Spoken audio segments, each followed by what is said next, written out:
Tell me, O Muse, of the many heroes from many places who wandered the many ways of the sacked sacred city of Arden.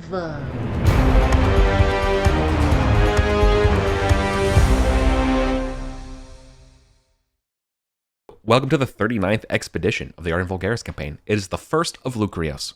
It is Lunde. Who's here in the Discord? Oh, I am first. I am Rory, piloting Hastar, the Dwarven Priest, and I will be hiring Anchovy, the Whiskin Thief. Awesome. Hello, I'm Lauren. I am back as Sister Julia. I am hiring, what's the mage's name? Sorry, I'm on an old laptop and my phone at the same time. This is going to be fun. Rolexios. All right. What was the month? Yeah. Lucrios. Lucrios, okay. Okay. Oh, yeah, there he is. Alexius. I'll just leave that there. Okay. And Sister Julia, as always, has the oath to seek out and desecrate or destroy some sort of unholy evil shrine. Will we find one? Who knows? I don't.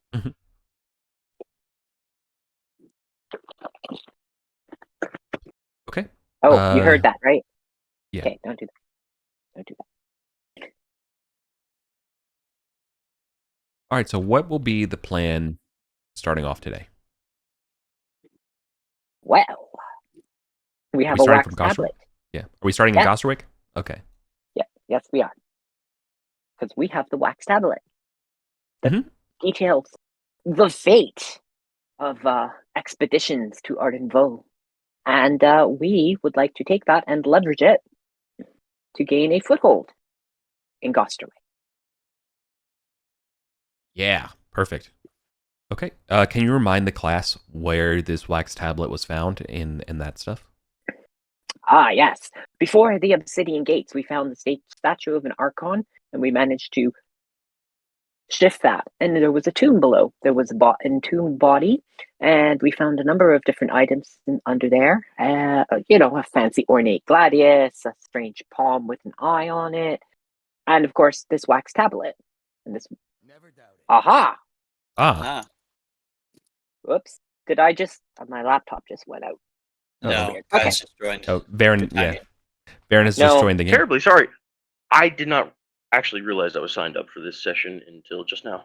You're good. Oh. Huh? Yeah. Well, hello. We're literally just kind of getting started, so you didn't miss anything. Awesome. Yeah. Where are we going? We're currently in Gosterwick. Yeah. You want to sum up what we just did? Julia, just continue. Oh, yes.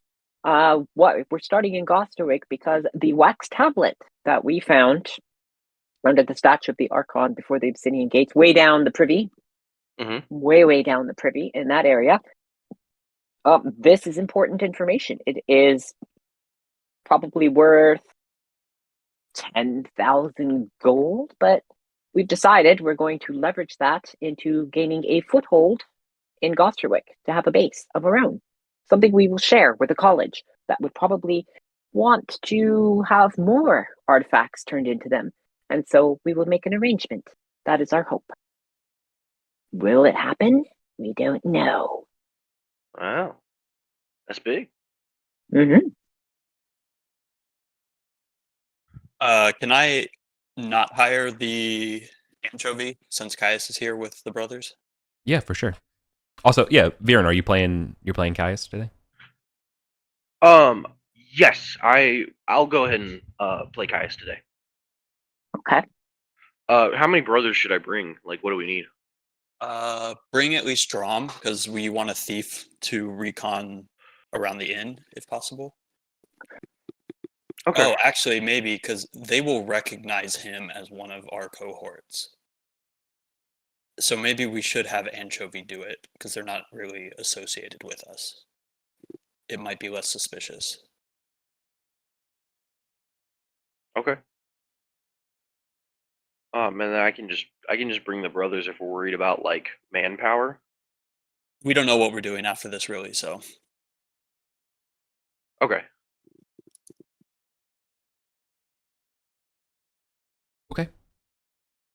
Right. So we're talking about the wax tablet that was found related to Adrianic. Yes. Okay. So in the world, the best place to get an appraisal like this would be bringing it to one of the factors. These are the main mercantile hubs. They're basically the ones from the imperial family with the charters to do business. They're almost like a dynastic mega corporation. Mm-hmm.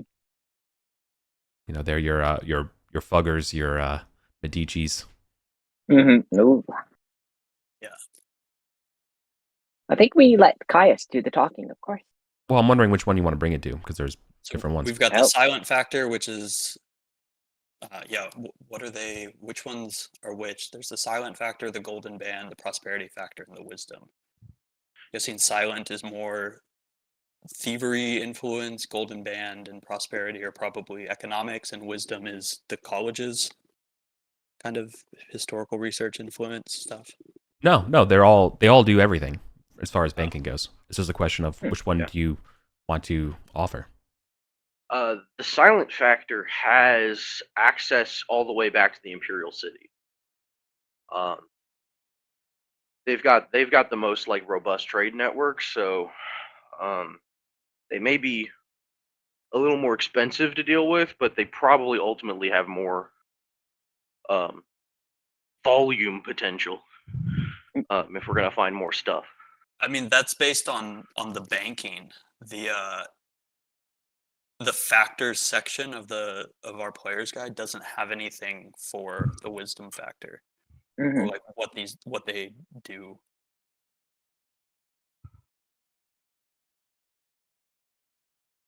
True.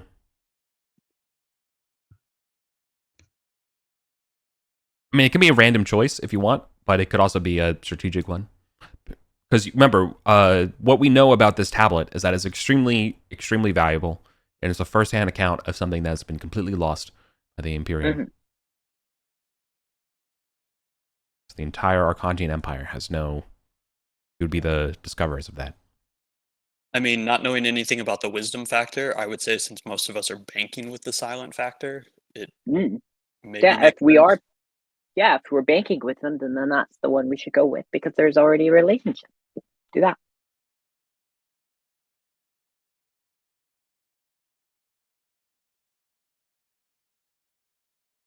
Okay. As long as you don't let Julia do the talking.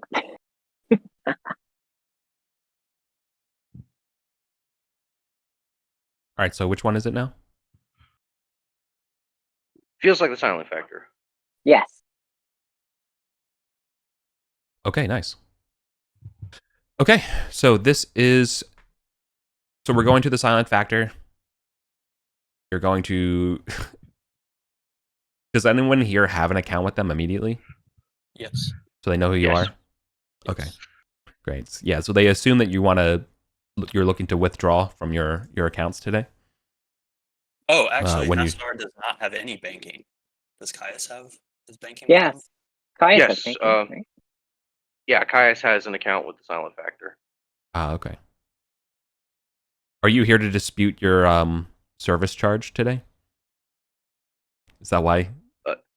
It's a kind of a busy day at the bank on the first of the months when people say that they've been overcharged or something like that.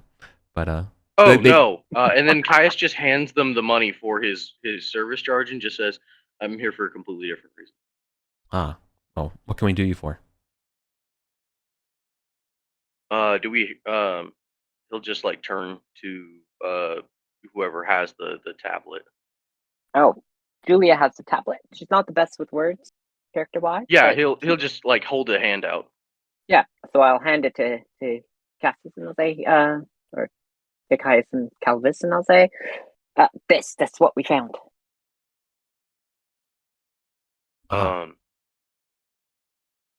Yeah, he turns back and it just says, "Antiquities that are of, I think, a great interest."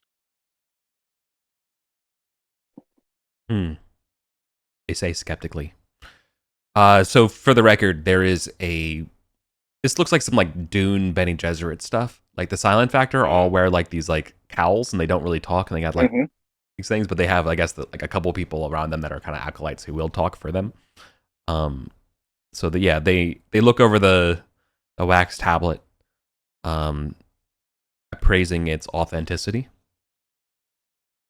And you can see they look at you and they look back at this and they look at you and they look back at this,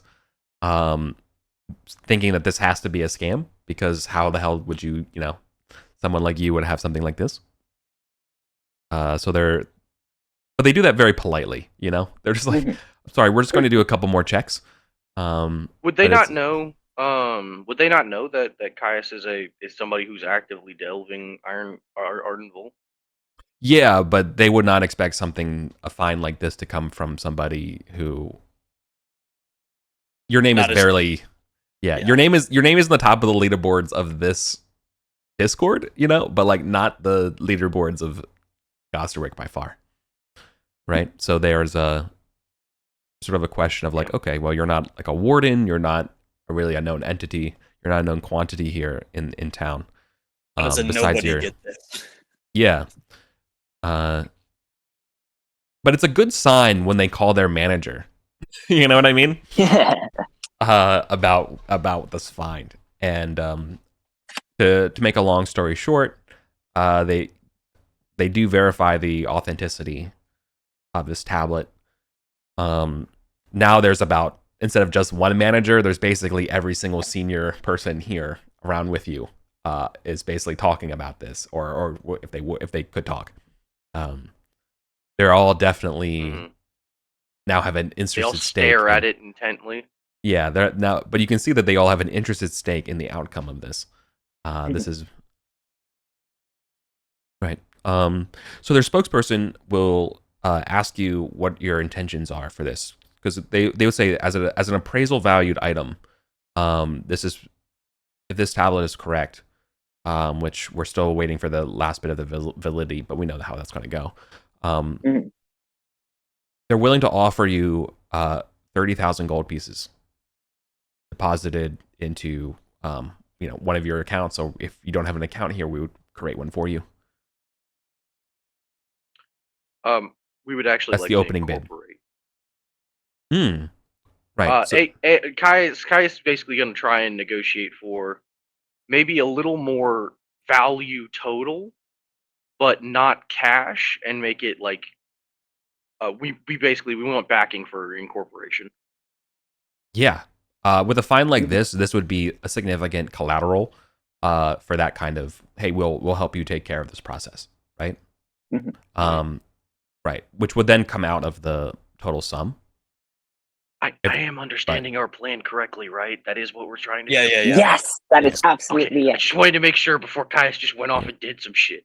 Okay, to be clear, like, if the factors are doing this is probably worth even more if you're willing to do the legwork yourselves. But obviously, you're getting paid for the convenience of them. For example, they have the convenience of being able to immediately magically message their people in the capital and be like, hey, by the way, dudes, new history lore just dropped, right? Yeah, I think using it as because I don't think we have access to get the full value TM. So I think Caius is going to try and get closer to the full value in non-cash material, essentially.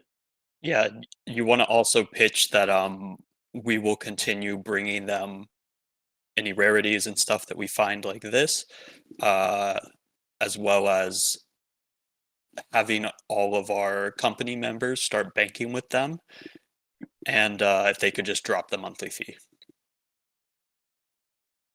Right. So they like all of this except for the dropping of the monthly fee, but they'd be willing to go for your incorporated tendency. Would be happy to. We will have a scaled rate where the silent factor will still offer at 1% until you have at least 50,000 gold. Then they'll offer at 0.5%. Would that be per company or per character? No, that'd be the company. Yeah, sounds fine. Right. So the idea here is the company's going to have the same interest rates as or the same fees as us individually. Yeah. But then once we pull all of our stuff together, it can get cheaper, and we can pull things out from each other's banks, basically. So the initial offer was 30,000 gold pieces paid to an account, handshake, thank you, waive rights of the find, right? Like basically you're getting a finder's fee kind of thing, and that's it, and we're done. All right. So now we're negotiating down. So in return, you're asking for a incorporation. Okay. You're asking for a lower interest rate.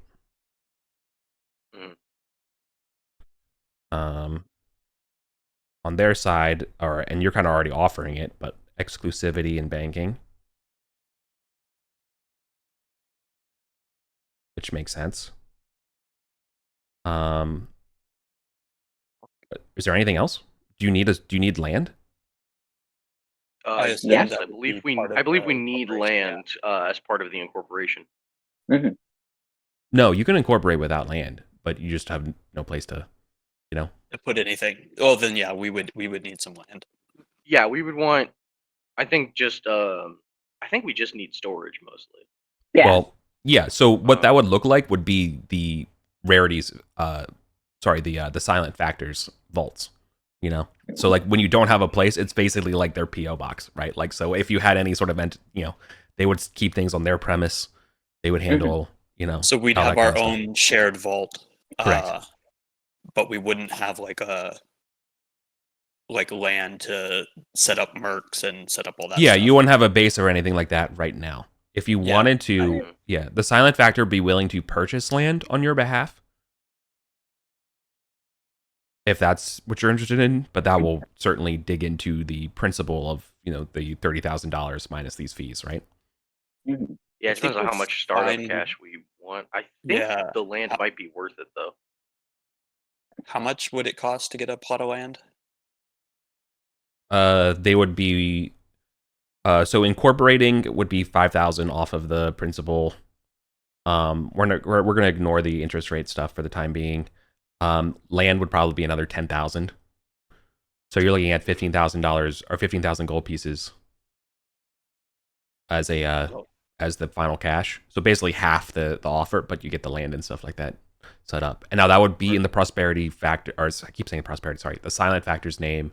Everything would be in their name, and you're basically working for them, but you're kind of like a autonomous entity for them. Does that make sense? Subsidiary. Yeah, subsidiary.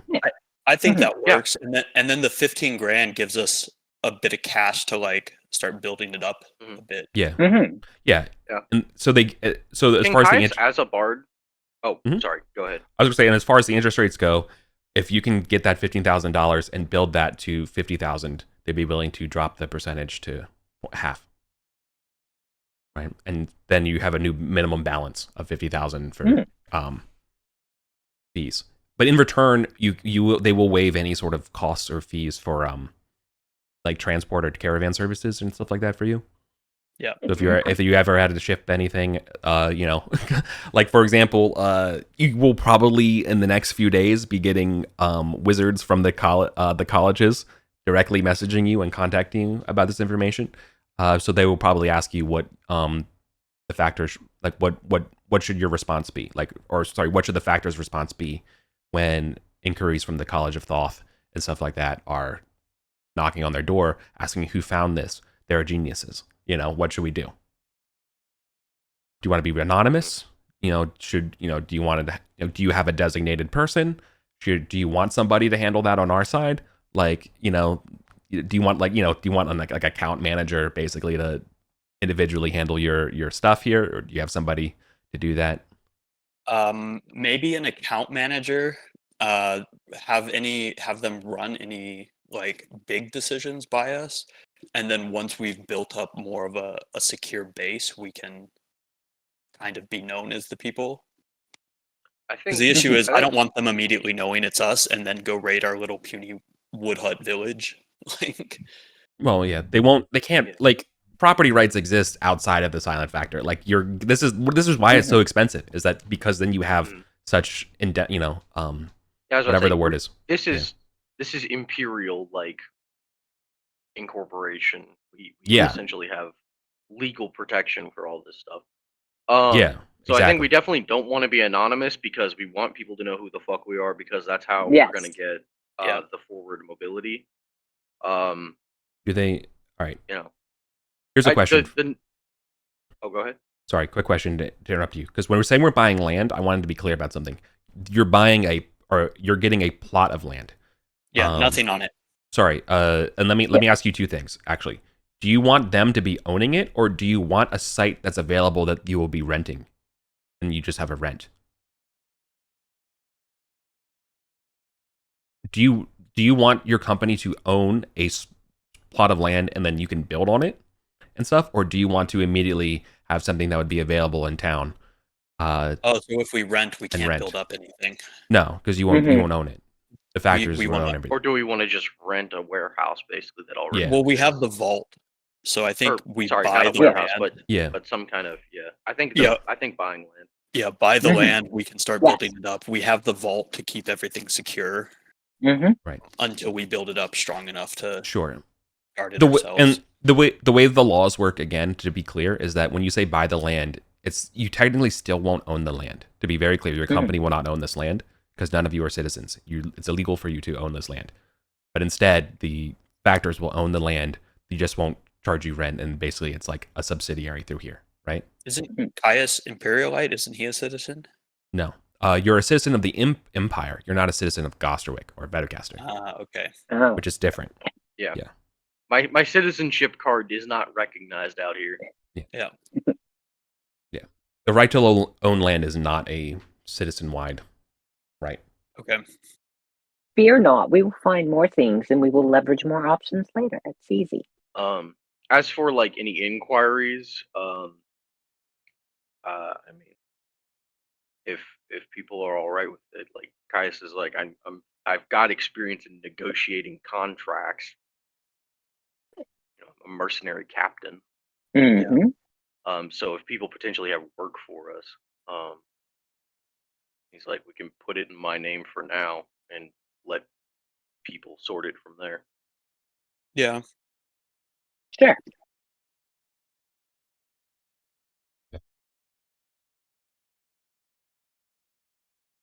So yeah, so to be clear again, what's effectively happening is because you're willing to set up a business and set everything up with them, the land that's going to happen is effectively like a prepaid lease where like they will just for $10,000 straight like off the cost, you can just basically get a plot of land in town that you can build up on.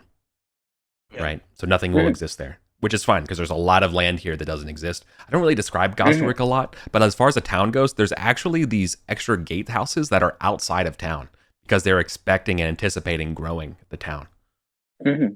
Right? So you will have you'll get an opportunity somewhere around. I'll pick. I don't know. Over the month I'll pick different neighborhoods and give you you know what I mean. And they'll show you a few sites and you can pick right about where you want to go. But that's how it will work.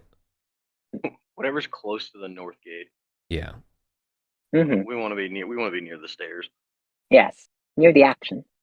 Mm-hmm. Okay. So there's all right. So again, to keep things moving here, you're going to incorporate as a company, and they're going to help you do that. You're going to get land from them to build, right? Yes. For a price. You're going to get exclusive banking as a requirement with them, so you can't work with another factor. Mm-hmm. Do you want what was the account manager stuff? Do you want a factotum on their end to handle the business affairs, or do you have someone on your own end to do that? I think I think Caius is basically offering to do that for the company. And it's like we'll just kind of handle it ourselves. Okay. So when angry academics come asking you, demanding where you found these things and answering these questions, they will point them to you, Caius. Yeah. Okay. Sounds good. And then I'll turn around and be like, all right, where the hell did we get this? Yeah. Okay. The correct response is, One moment, I will process that request, and the information will be available to you shortly. 2 to Please 6 wait weeks. 1 to 6 weeks. Thankfully, these jackasses can't actually call me yet. There's no reception in Ardenville. No. Dude busts out a sending spell to yell at me, and I'm just like, my brother in Christ, I'm here. busy right now. I'm here to talk to you about your car's extended warranty. As those statues of Arden are like like, stabbing stabbing him, you. he's like, please hold. Right. Ugh. Okay, so fireballs shout at us from Tarmus. I mean, all right, so far so good. Now all this is cost. So far, the only cost that will deduct from the 30,000 will be 5 for the incorporation, 5K, 10K for the prepaid lease for on the land, right? Mm-hmm. The exclusive banking rates that we talked about. I'll write all this up, by the way. Yep. Right. So ultimately, this is half of the money that would be paid to you would be going into these services. All right, Yep. and then the rest basically goes into an account in the name of the new company. Correct. So you're going to need to name the company for sure to sign the paperwork, Mm-hmm. right? You're going to Did you have to say name. The Vulgarians. I don't know, but so there's a few things, right? You'll need to name 2 people on the deed to the company. These people are for purposes of taxes and purposes of like accountability. These are the names that are on it. Like if you were incorporating an LLC, there has to be 2 people on, to prove that everything's like, hey, by the way, we're a business. I signed the business. This is the person who signs the business paperwork, right? For accounting purposes. So 2 people need to sign this. If Sister Julia does that, can she count it as a religion and then be tax exempt? No. No, it's not a religious institution. No. And unfortunately, yeah, religion is not tax exempt. Not in this empire. I would offer up Asu as one of the signing people, just purely based on him being level 3 in 7 games. Yeah. I would also love the idea that Asu not being here, Caius writes his name down. Exactly. Caius is just like, oh, you need to name? Fuck it, I'd call Asu's. Yeah, exactly. Do you need an engineer for when we get to the building of this place? Do you want to use one of their engineers that they can hire? Yeah, that'll work. Yeah. Mm-hmm. We haven't gotten lucky and re-rolled the goblin guy.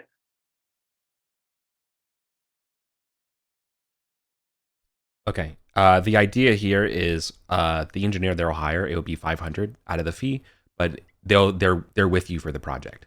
Does that make sense? Yeah. Rather than hiring them for a month or whatever, they will help you design and build that stuff and help you source materials and help you find labor, and they will double the effect of the labor that you hire.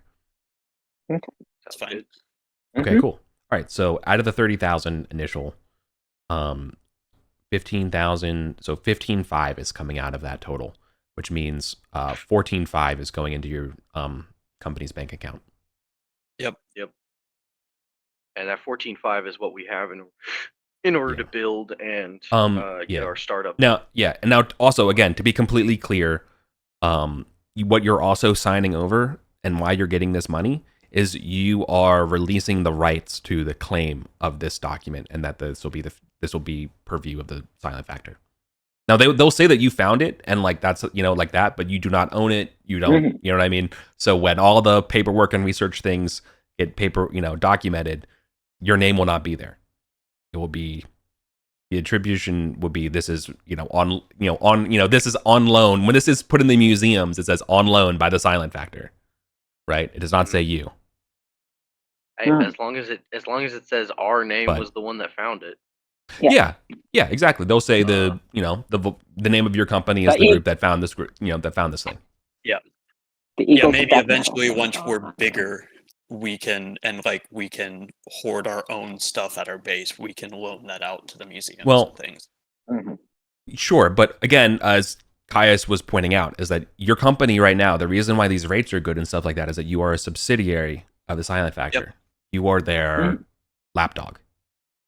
Like they all like the things that you do, they get to see. You know, nothing you can do is really a secret to them, as the way this is written, right? It's not even even the land and the house that you're building. Like even though you're going to pay for all the building on that land, it's still not going to be yours.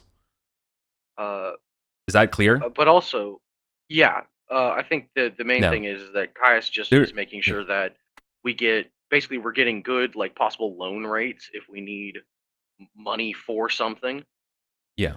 And like basically also like the Silent Factor is essentially going to be our full legal protection and legal team. Yeah. All they're going to handle any fucking crazy shit that happens where it's like somebody's like, hey, you know, we're going to take you to before the judge over something.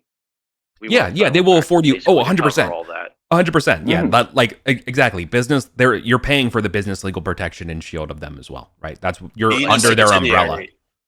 Being a subsidiary, are they going to require quests or missions from us? Like if they're like, "Hey, we heard this thing is here. We need you to go get it." Unofficially, officially, no. Unofficially, there's really no. If they chose to renegotiate the rates or whatever at the end of the year, but if you do this, maybe they won't do it. As you know, Caius is a mercenary guy. He's seen how this stuff works, right? Yeah. Absolutely, they are going to do that. Caius is just going to make sure that they pay us good when they do. Yeah, is essentially where Caius is going on this paperwork. Yeah. Now, he'll even put it in the contract of like, look, we're available for service, but we're getting a good rate. That works for me. They're cool with that. All right, so I want to go back to the land and how this is going to work. Just to be clear, right? You're prepaying for the year. So basically until $29.94 this month. You're getting all of this for $10,000. Following that, it'll be $1,000 a month land rent. You will not have to pay for any of the buildings that you build on that in terms of rent or stuff like that, right? You'll just the labor cost. Yeah, you're responsible for building and maintaining it on your own there, but that's all you, and that's fine. However you want to do that, whether you have you subcontract that to a guy, one of you does it, maintains that stuff. But basically, the land here is going to be worth $10,000, and you're paying basically 1%. Or sorry, it should be 1%. So it's actually 100. It's 100 a month. Yeah. Okay, so basically, once we're paid, once it gets to next year, we're gonna start needing to pay. So what you're doing, so basically what they're doing is prepaying, like you're prepaying. Yeah, that's right. Hang on. How do I want to do that? So the idea here is that you're spending $10,000 to get this land to you in the form of you're basically having to rent the land from the Silent Factor. You can't get out of renting the land, but you will get out of. No. Well, that's true. Do you want a clause like that in your contract? You want the ability to buy the land out once you're a citizen? Yeah. And be able to transfer that? Okay. Then that will change the rates here. That will cost $4,000 out of your money for that contract clause. Sure. So we're still at 10.4. Yeah. Yeah. We're at 10.5 left. 10.5. Yeah. 10.5, good buddy.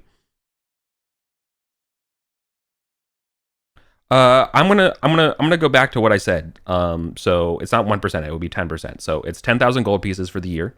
Following that, it's 1,000 gold pieces a month.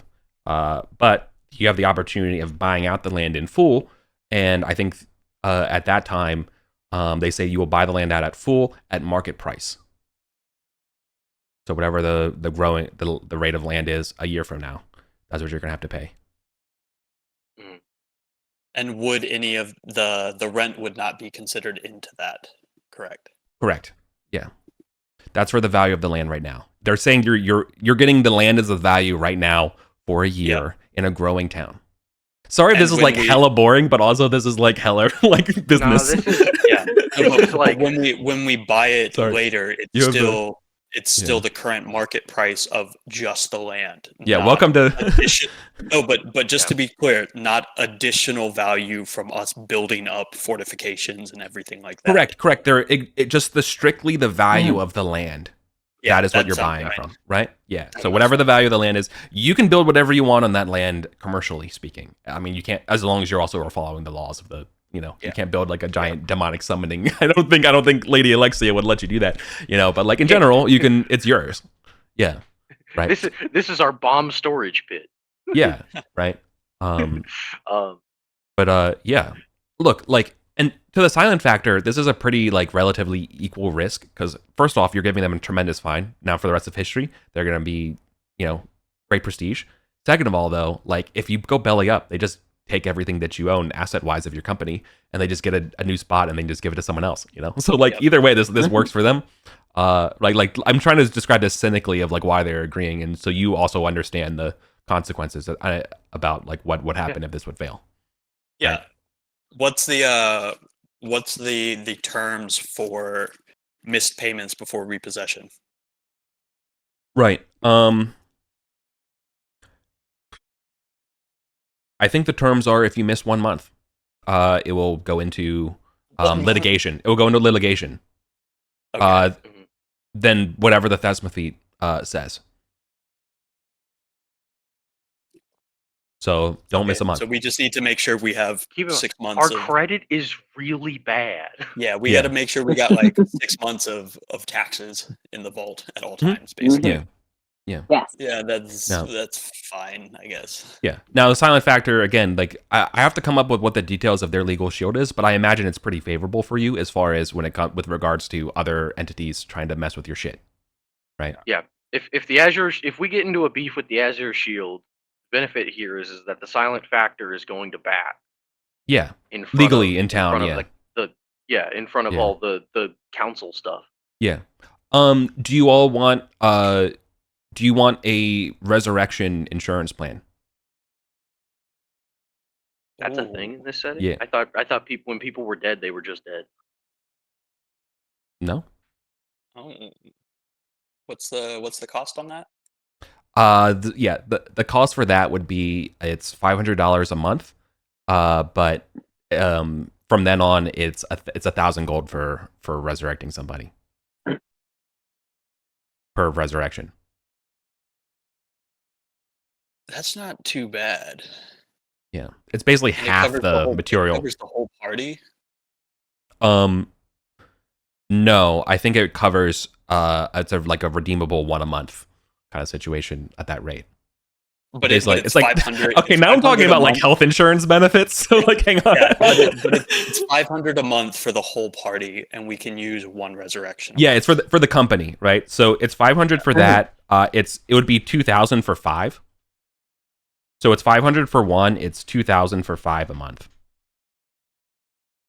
Plus, plus you have to pay $1,000 per revival for the material costs of the diamonds. Yeah. Do we just want to pre-book 5 months? Can we make it 6 months so it's easy math? Like half a year, we re-up every time. Yeah, that'd be cool with that. Prepaying. Okay. Okay, so again, to be totally clear out here, if we're following along, I write it in the rolls channel. All right, so the initial fine was 30,000 gold pieces, right? Incorporation fees are 5,000. Land fees is 10,000 gold pieces. 1 year prepaid. Following 1K a month. Exclusive banking at 1% fee monthly. This means everybody can have a personal account here if they want to, right? With no minimum balance. Yeah. Correct. It's basically treated as you guys are your personal accounts would be like almost subsidiary accounts of this. So that's very important to be clear. So if you were ever if your company ever went under, your private assets would be taken by the company. Does that make sense? In order to pay for To try and cover company costs, yeah. correct, because that's how you're getting the fee waived. Is that you are right? Okay. It's just one of those things of like, hey, if you all massively died somewhere, this is how we get your money, right? Okay. Your no account executive fee or anything like that. So you're on your own for business administration and contacts and outside messengers. You are paying for a site engineer, an architect.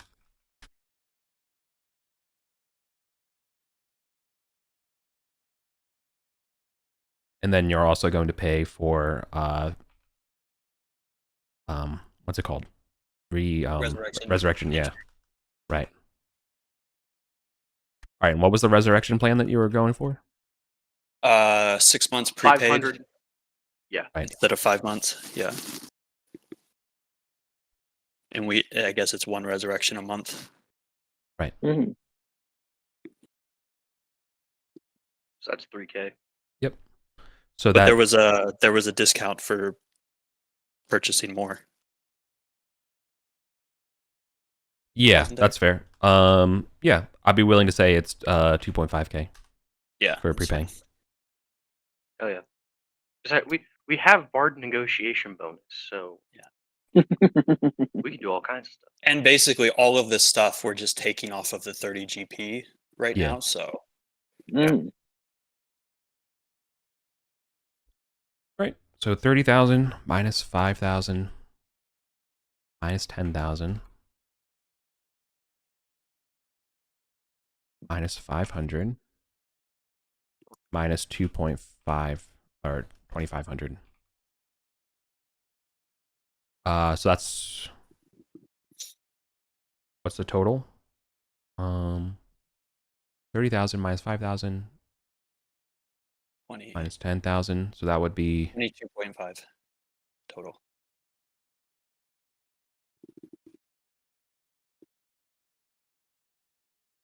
Wait, no, sorry. no. 15.5 18. plus 2.5. It's Plus 15 minus. It's 15 minus 18. 3. It's 12. It's 12. 12,000. Yeah. Okay. So your final bank number. So once you give me the name of your company, they'll deposit 12,000 gold pieces into The there. Vulgarian Free Company.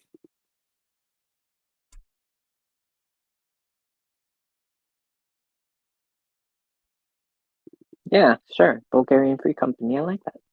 Guys, did you want to make an oath right now on the spot to get your own mercenary company incorporated?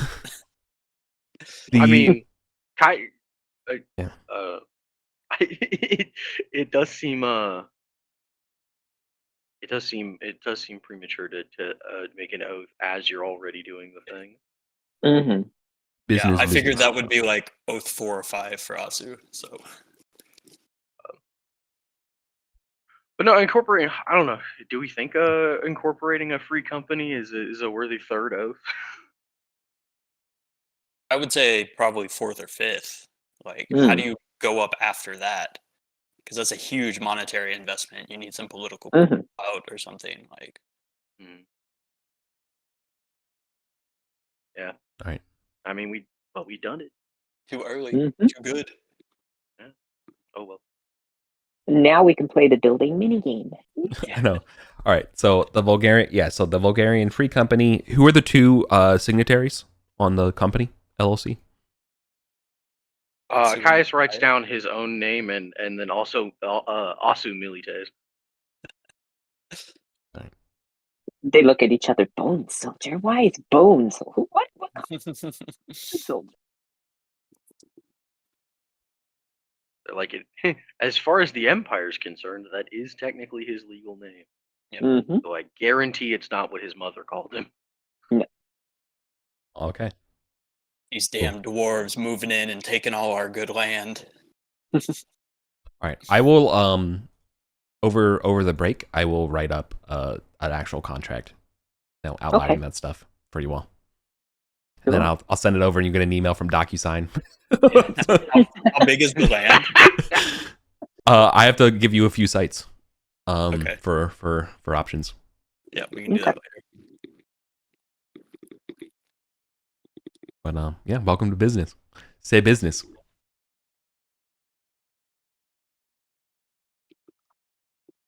Cool. All right. You're never gonna get that kind of level of detail in other campaigns. Let me tell you. Probably for good reason.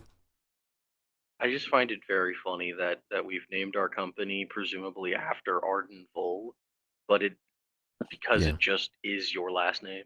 Yeah. It's not my actual. Yeah. It's fine. No.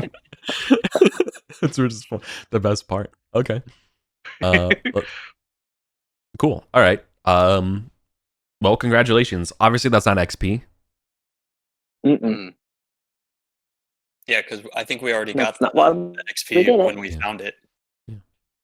Yeah, this is just you. Yeah, this is extra money for playing. This is economy money, not dungeon delving money. Mm-hmm. Okay, now let's talk. Now that that's out of the way, what is the actual plan for the game today? And who? We put a pin on who Caius was bringing along on the session today. Yes. Yeah. Caius can bring the full cohort, and we can purchase some laborers in Gosterwick, and we can try and clear the elevator of Set, and try and get the throne if we want to then immediately boost the hell out of the company treasury. The problem is then we're gonna have to throw down with Setites, possibly. Mm-hmm. And to get the workers up the lift that is presumably broken now, they would have to climb or build stairs or or we'd have to we were repair thinking the about lift recon. itself. yeah, we were thinking about spying and exploring. We need to spy on the Broken Head Inn. We need to get some information for the midnight run of supply expedition. So we were going to poke around, and then maybe we would find some other stuff. Yeah, I don't know. Hmm. That's an option. Tonight would be the new moon when they would get resupplied. Yeah. Mm-hmm. Yes, so we were playing. I think tonight is the Fall of the Plumthorns. Is Yes. the plan for this evening? Mm-hmm. So we were thinking maybe we could do some prep work, some planning, some scouting, some figuring out maybe an ambush of something, maybe, just to get it all set up.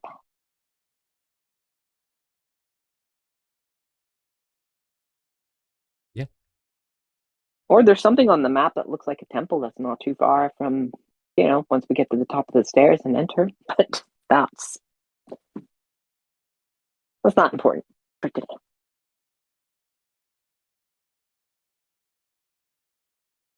Okay, we can do that. I mean, do we want to roll in force, or if not, I can just bring Aelwick. I think sending the anchovy into the inn to sort of scout about, see if he sees if the supplies are already collected, if they're in a wagon, how much there is, if he overhears anything about the delivery tonight, that sort of stuff. Mm-hmm. Like, I don't think we all want to go in there. Mm-mm.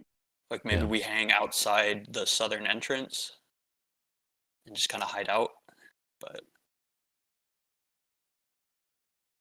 yeah, sure. Yeah, we can do that. Yeah. Okay. Yeah. So basically, we're gonna spend the day just chilling, and then things happen at the night. Is that the plan for the end of the Broken Head? well, I mean, I guess depending on what he uncovers or something. Yeah, we're going like... to head. We want to head that way during the day to see what the preparations are, and then retrieve information for the night group. So yeah, it sounds like what we're doing session-wise is we're hiring Anchovy, we're dropping him off at the end of the Broken Head. Yeah, that sounds good. For him to just go, and then we're gonna go into the dungeon, and when we come out, he's gonna meet us and tell us what he found out. Yeah. No. Is that like viable? Just have a hireling that we're just paying to spy on the Broken Head for us while we go do the dungeon. I don't stuff? necessarily want to spend the whole session sitting there role playing like what he hears and stuff. Yeah. So Oh, good. Thank you. Okay. Okay, so we dropped him off. We wanted to just explore like random new surface areas, or now that we have an okay sized group, go somewhere specific. I think we may want to start trying to scout and penetrate Setite territory to try and find a path to the throne, because there's also This whole western area. yeah, there's a whole bunch of stuff other than just the throne over there that we wanted to find. The west. So the big thing is the west side of the river is like where all the most dangerous shit in Ardenfall is, as far as we've been Okay. told. Mhm. The like longhouse we're pretty sure is like a major Setite base, or something else is living there. We're not sure which. We've kind of heard both. The ruined palace is like drives people insane, and the ruined citadel nobody comes back from. Which I would not be surprised if the ruined citadel is where the dragon sleeps, because clearly he's getting to the surface to fly around anyway. Well, he has a roost down here, so probably Oh, he does? sleeps on the roost. Oh wait, oh, we literally know where his lair is. Never mind. I Oh, figured yeah, that was I going to was- be a hidden thing. I wasn't going to correct you. Okay. Well, thankfully somebody's not so zoomed into Miro that they can't see the whole map. So then, do we want to explore baboon country or northeast of the temple?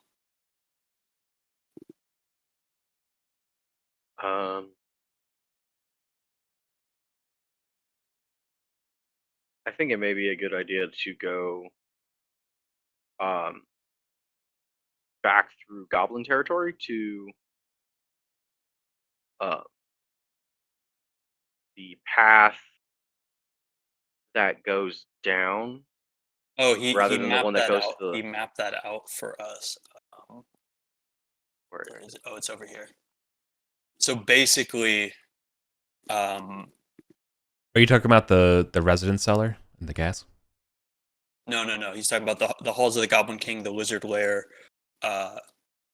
We would have to swim 100 feet through the water, get to a little but- pocket, swim through more water to then come out at the bottom where the throne is. To be clear, that's Right. hold on. I want to correct you there. I'm going to do a rare correction to information.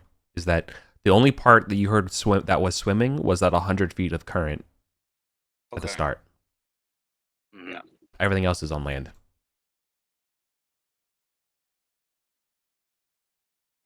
We could still, starting from the goblins, we could take these zip lines down into the fungal forest and see where this comes out. Sure. Because we let's do have that. passage in the forest, so Yeah, we have passage from Tarmus, so we might as well figure out how those connect up. Get a better idea of the dungeon. yeah, maybe we see some beastmen, take them out. Mhm. Sound good with y'all? Okay. Works for me.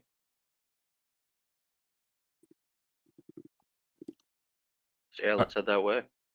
Are the Okay. zip lines like controlled? Yeah, they're Yeah. back and forth. I verified that. From the end of the broken head to get to the entrance to the goblins, that's going to require 2 torches. Yeah. Get down there. Oh yeah. Because let me grab 2 torches because I had them on the rogue that is staying there, so he's not with us.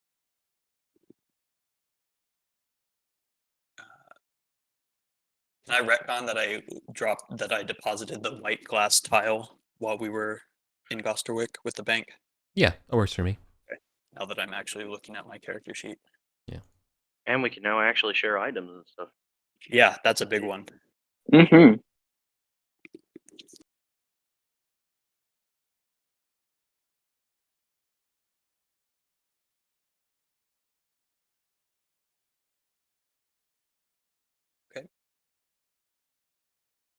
So going on? I can Oh. burn those 2 torches that I had to get us down there. Mhm. Back in the Goblin Hall. I'll buy 2 more torches. I have a lantern And- with a flask, and I can cast light. So Okay. Nothing it costs you as you go through the obsidian gates, into the down the stairs through those gates into the Goblin Warrens. Mhm. The guards there see you all coming. They ask how you're doing, all that kind of stuff. Very happy and Mhm. chipper. they better be. So there we are. Okay, so from the halls of the Goblin King, where are we going? To the chasm with the zip lines to the fungal forest. Gotcha. Yep.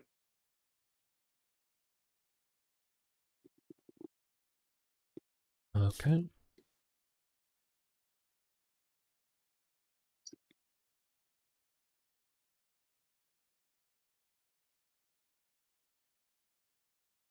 Just getting the PDF open to that page.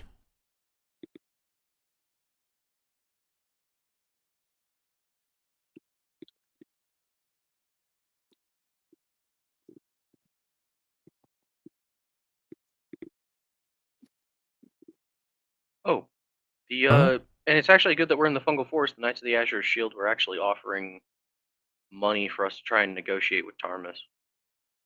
Oh, were they? Yes. It's in the rumors somewhere. Actually, we don't have a rumors place.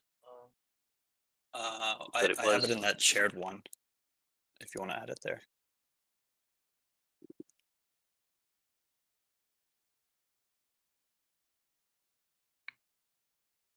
Oh, I'm just trying to find the original. Eric posted somewhere. Okay. What you can see here in the mushroom area here is that they have the zip line extends to the north, goes to a basically like a 20-foot by 10-foot sort of ledge over this chasm. And this 20 by 10-foot ledge is full of cloud cap mushrooms that they've been growing. Yum. Mushroom. But this is a ledge, and it does not proceed past this chasm. These zip lines are obviously struggling a little bit for your all size, but they're robust enough. It's not an issue. Do we want to grab Okay. some of the cloud caps in case we encounter beastmen? Yeah, they'll let you take some. Don't take How too many much.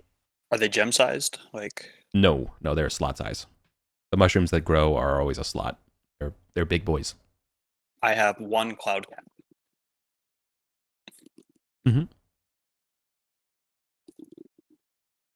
On the other side of the chasm, they grow blue trumpet mushrooms, which I think we know a little bit about. I'm not sure. Well, yeah, Mhm. I think Ruskilla or whatever took some and tried to do some alchemy with it or something, but I don't remember what it was. Right, and the southern ones are the blue ones. My bad. The ones on the far west. Julia's a herbalist, if that helps. Oh yeah. Then let me tell you about these. Say business.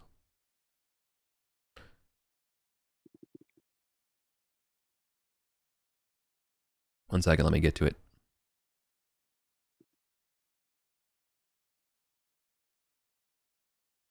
All right. Blue trumpets are food. They're good eating. They like to trap water as well, so they're good for food and drink, basically. Basically, you get a drink and then you eat the cup. You know. It's the bread bowl of the mushroom world. Yeah. Okay. Yeah, it's the bread bowl. Yeah, you get the Love that. mushroom. You get the soupy mushroom water. You drink it, and then you got to eat the bowl. Yeah. Yeah. And the only thing we know about the cloud caps is their currency for the beastmen. Like I don't think we tried to make anything with them. I think because you went by them, I think it's pretty clear that, like, you know, Julia could have a insight into it. They're definitely good eating. In fact, one mushroom can be 3 rations.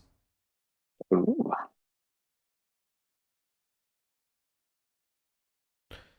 The other ones are 1 for 1. So one pack, one rot. The other thing about the cloud caps, though, is that they are extremely good in potions and herbalisms. And in, like, you know, and that in alchemy and the like. Cloud caps are really a suspension, like in terms of like an alchemical magical substance. Is that rather than imbue or give power to anything like that, they keep things from they keep reactions from working too fast, right? It's a suspension. It keeps them going. Yeah. So the potions last. Yeah. Increased longevity. Not maybe not longevity. Potions Duration. But would it be the actual duration of No. a potion? No, it's just they last longer. They don't expire after like a day. It's a requirement. Yeah, it works as a requirement for. Okay, let me put it this way. Preservatives, basically. Every potion. So, like, if a potion required 3 ingredients to make a specific type of potion, you could always substitute 1 ingredient for a cloud cap. Oh. Let me put it. I'll be very pragmatic about it. About what I'm trying to imply here. That's how good. They're a universal. What's the word I'm looking for?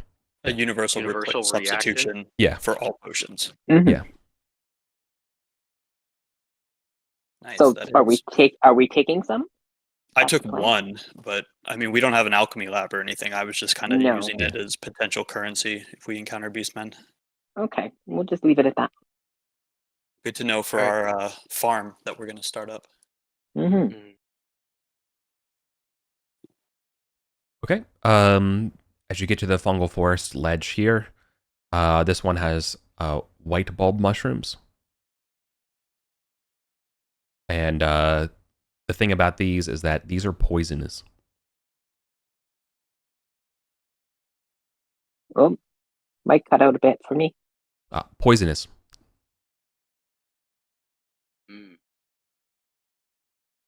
And that the goblins generally avoid this mushroom field.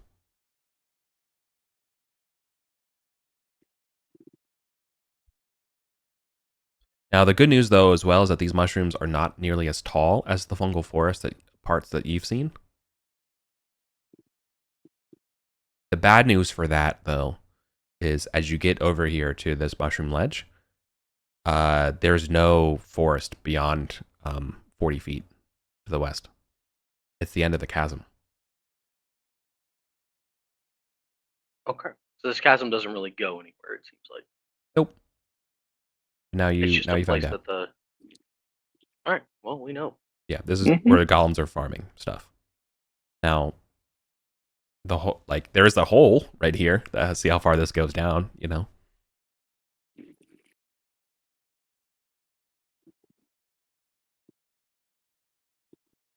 The chasm's pretty dang deep.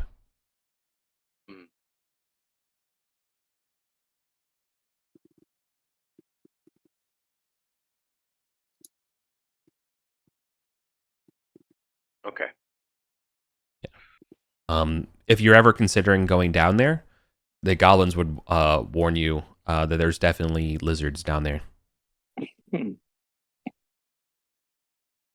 the chasm? Yeah. How far down did you say? Did the goblins know? Oh, let's see here. Let me do some quick maths. I'm gonna give you. Cass will also ask actually, if it's different lizards than the ones we just fought a war with. Oh yeah, no, they're not lizard folk. They're natural. Lizard. They're rock. Yeah. The camouflage ones. No, they're not the murder lizards. They're the other type of. They're the normal lizard. They're the lizard that you saw that that ate a sting bat. It's like their underground cousin. So they're just normal lizards. Predator. Yeah, not predator not type yeah. motherfuckers. The goblins, yeah, for intents and purposes, the goblins called those predator ones rock lizards. They look like rocks most of the time. Yeah. Mm-hmm. Yeah, those things are death machines. Like they all hate them. They're pure nightmare fuel. They hate them. But no, these are the normal boys, the normal lads. All right, sorry. All right, I found the altitude for this. That goes down.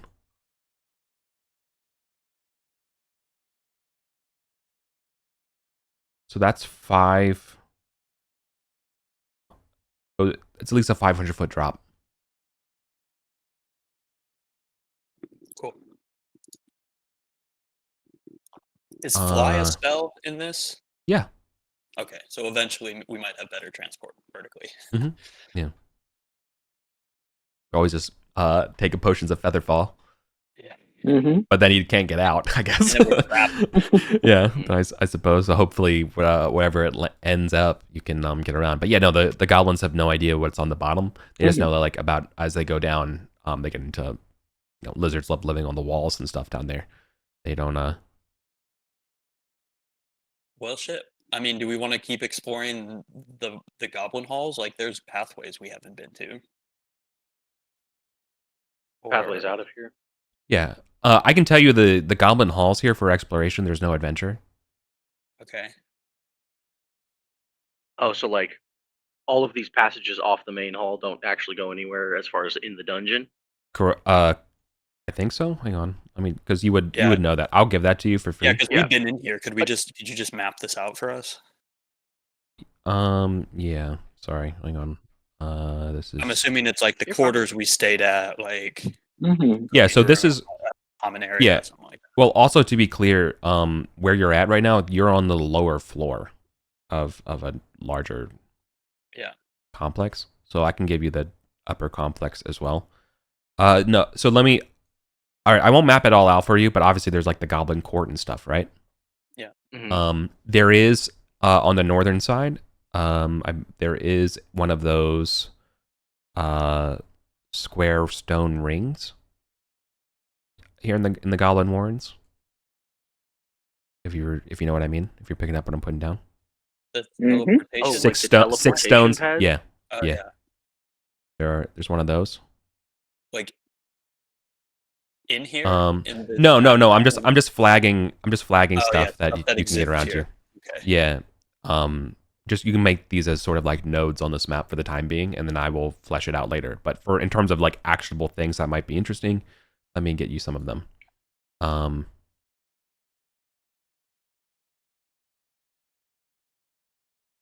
Right. So yeah. So there is one of those teleport rings. There is one of these. What the hell is that?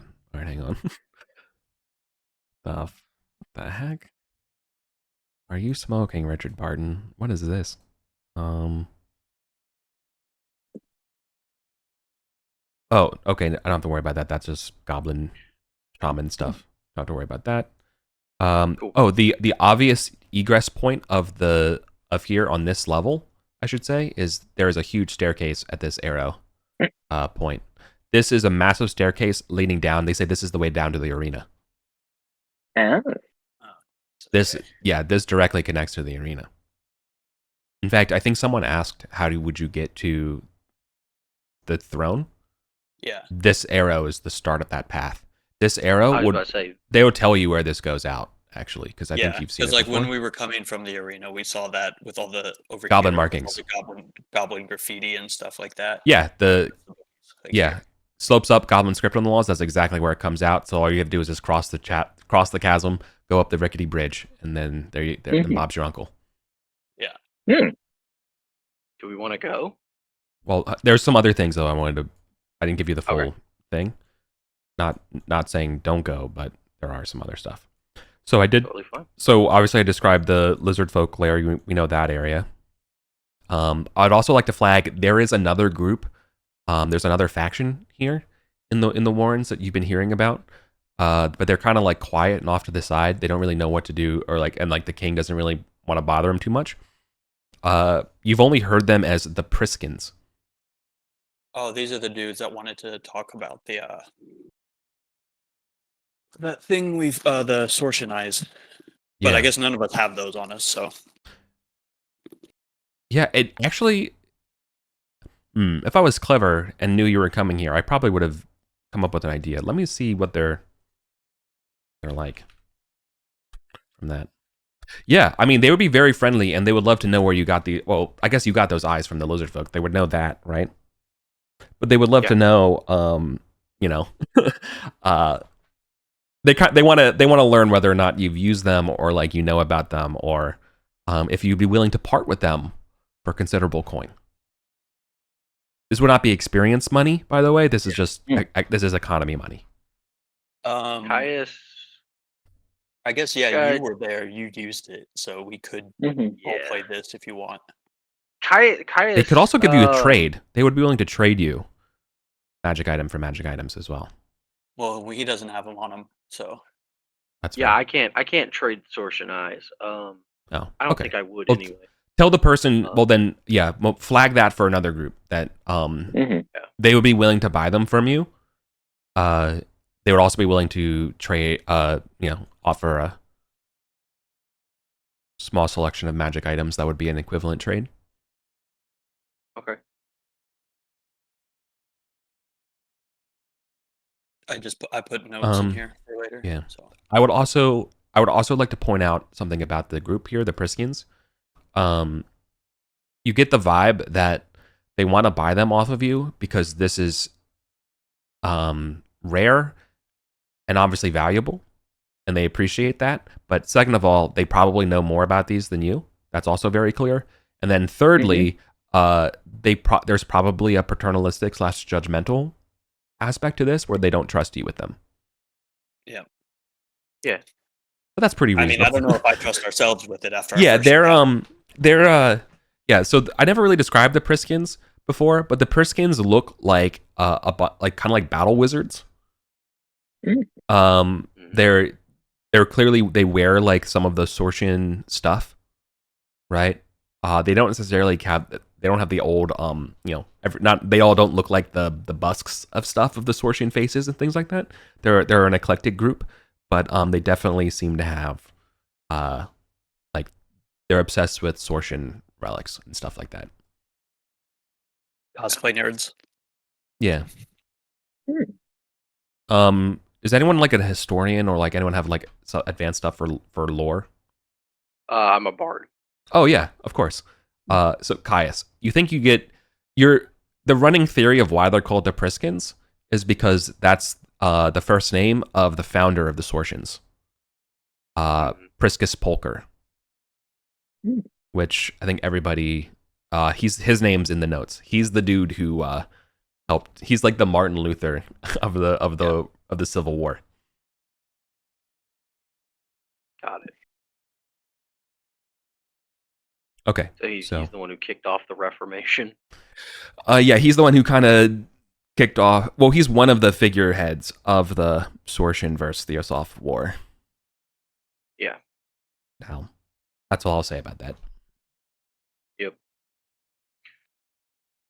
All right. There is another egress point here, practically speaking. Wait a second. His name was Priscus Polker? Priscus Polker. Yeah. Mm-hmm. The beautiful ancient? What? Great name. Yeah. That's a hell of a fucking moniker. Certainly better than the Bald. Right. Better than Bone Soldier. I'm sorry. It's just, I'm pretty. I'm sorry. Priscus, I'm pretty sure that's an amalgamation of names of generals in the First Peloponnesian War. Based on the stuff I was listening to recently, I was like, there is a Priscus in here, and there's a Polker admiral. So I'm like, okay. Anyways, you'll get information. I'm also trying to buy time as I look up where this one path goes, because you should know where this goes, because the goblins obviously know where this goes. Yeah. So I'm just trying to get an idea of what they would tell you. They're real friendly as of late. Yeah, weird. Yeah. Well, yeah. A faction that doesn't hate us. No, they definitely don't hate you. But you're definitely not. So you're not a celebrity here for them. I'm not willing to say it, but frankly, the real estate boom of the lizard folk thing has obviously taken a lot of the attention of the sphere of goblins. The Mhm. not brought up though is the notion of this rod and stuff like that. I'd also say politically, Sir Sorrow's kind of getting is kind of getting mad and is probably going to leave. Based on if you stay here and get that impression, because obviously there's too much things moving on, and she exercises extreme caution about events and letting things play out. But now everything's kind of moving at a breakneck pace, and she's kind of getting like her advice is not getting listened to. So she's like, all right, if you do this, you're on your own, kind of thing. She's kind of like giving an ultimatum to the king of like, listen, if you don't listen to my advice, then I'm not going to stay here anymore, and I'm going to go. I have better things to do. Right. Mhm. So that's what that is going on. There's got to be. Oh, wait a second. I think I know where this goes. Yeah, there is a path to the north, and I have to open it, but I'm pretty dang sure I know where this goes. This will be this northernmost path that I'm looking up right now. My hunch is that it goes to Kisik, or where Kisik's quarters are. Let me just make sure. Kellic? Kellic.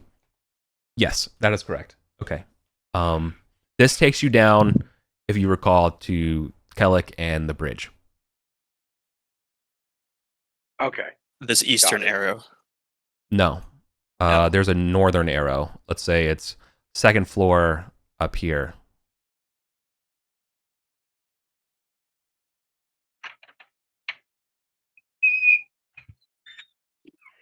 Awesome. So cool. So we know where Kellick's Bridge is. That's good.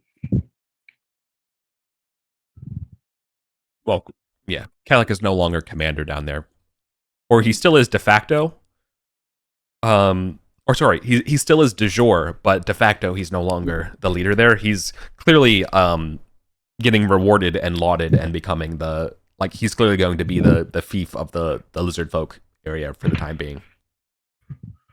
Right? Yeah. That's why he's pretty happy. He obviously got a kickback from the money from the thing as well to help sort of stabilize and set that up for prestige wise.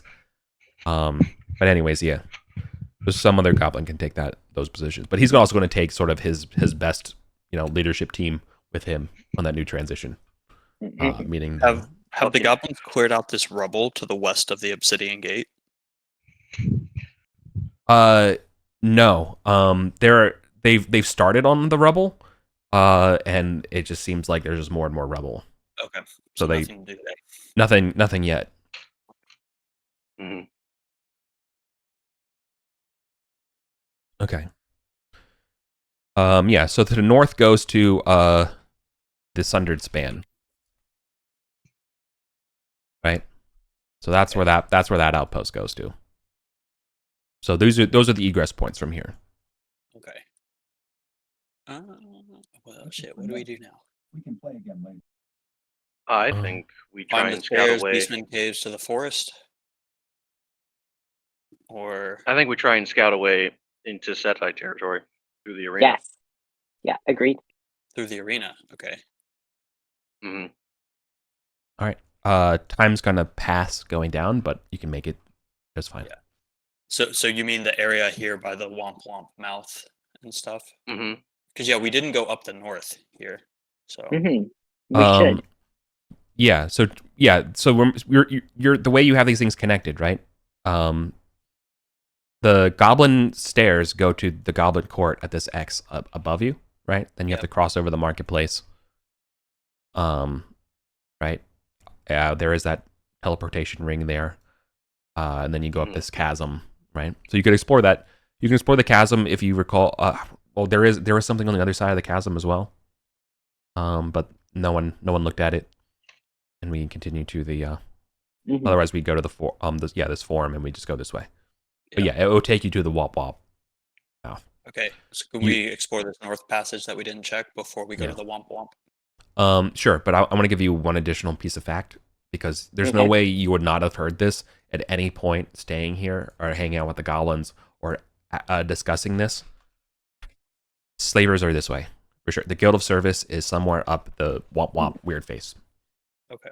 In fact, like, they sometimes come down to the blue room. Like they say, this whole corridor is like that's kind of their thing. Mm. Because the way you're going is the way the slavers go to deliver their chattel to the arena. Mm-hmm. But no, that north passageway has not been looked at or anything like that. We should. All right, let's do it then. I guess now we need to actually do dungeon procedure, marching order, all that shit. Yeah, for sure. All right, sorry. We've been playing for like an hour and a half, and it's like great. Now we're dungeon crawling. But this is cool. This is fine. Like this, if anything, today feels like a session if we were not an open table game. It feels like the kind of stuff you would just do as a normal kind of game, you know? Mm-hmm.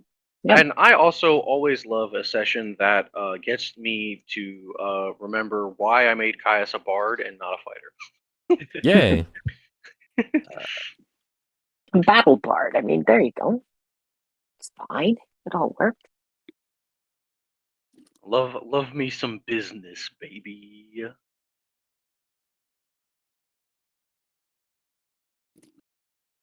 I think we've done some monumental things in the session so far. Fantastic. Yeah. I mean, you all just incorporated. Yes. Well, we certainly caused Lewis to freak out. Yeah. Excited. Excellent. Okay, so who's up front? Caius will go first. Yeah, I'm a sword and shield priest. I don't mind being up front, but I don't know if the others behind us will be able to attack or anything. I'm gonna put.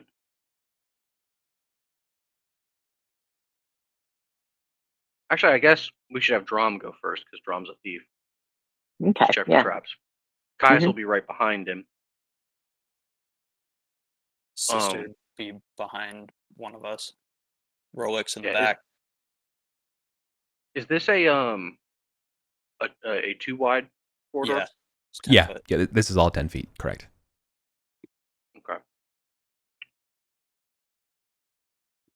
Right. So you're coming up from the arena. There's this diamond passage 30 feet ahead. Y'all mind if Gond and Brahm are in front of y'all? We don't have any range. Yeah, we don't have any ranged. Okay. Then I'll put. Yeah, and I'm kind of tanky, so. Mm-hmm. Yeah, I like that. Put Rolex in the middle, so he's a bit surrounded. Mm-hmm. There we go. All right. So we go. Okay. All right. Cover our back. On it. Yeah. Okay. Great. Rolexius is also with us. Yeah, Rolex is here. Perfect. Okay. Oh yeah, I already had them in the list. What am I doing? Okay. Let me just verify. Drom, Caius, Julia, Haster, Rolex. Oh, the third dwarf as well is here. Gotcha. I didn't know all three were coming. I didn't grab Brahm. Thank you. All right, we're good to go now on my side. Sorry about that.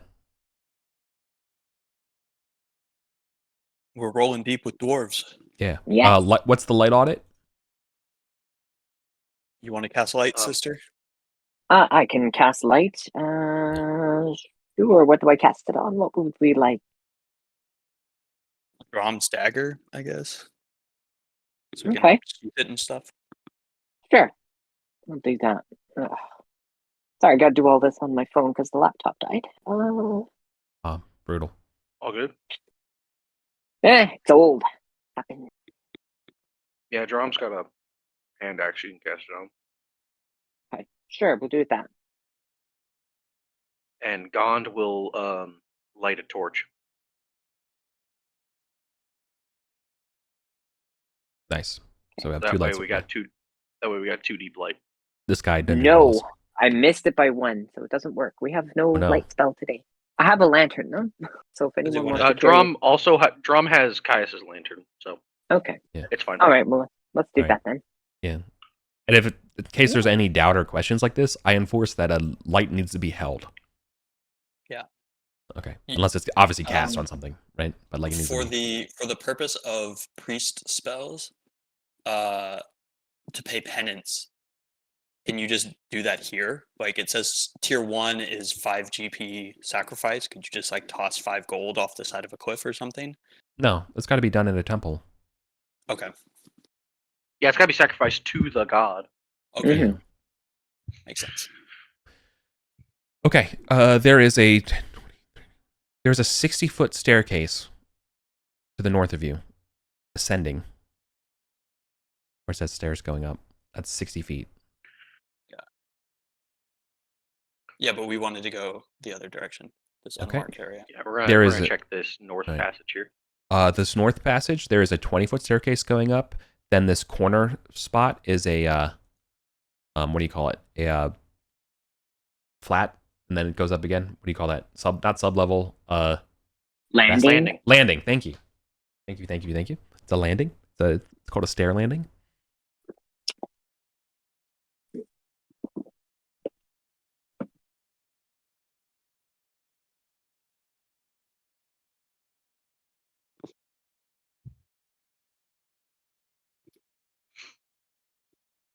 Right. Then you're going to see that there is more stairs. There is more stairs than your lantern can see going up. So at least 60 feet of stairs. Correct. Oh man. I moved all this stuff and now it's like off the actual grid, which is annoying.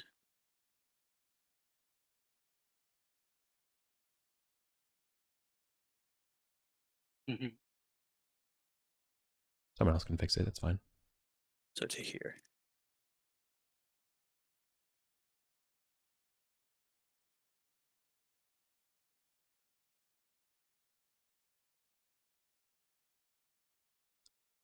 Okay. After 60 feet, there is a landing. And then there is 20 feet more of stairs going up. In a straight line, or does it Yeah. turn at some point? Nope. Is a straight line.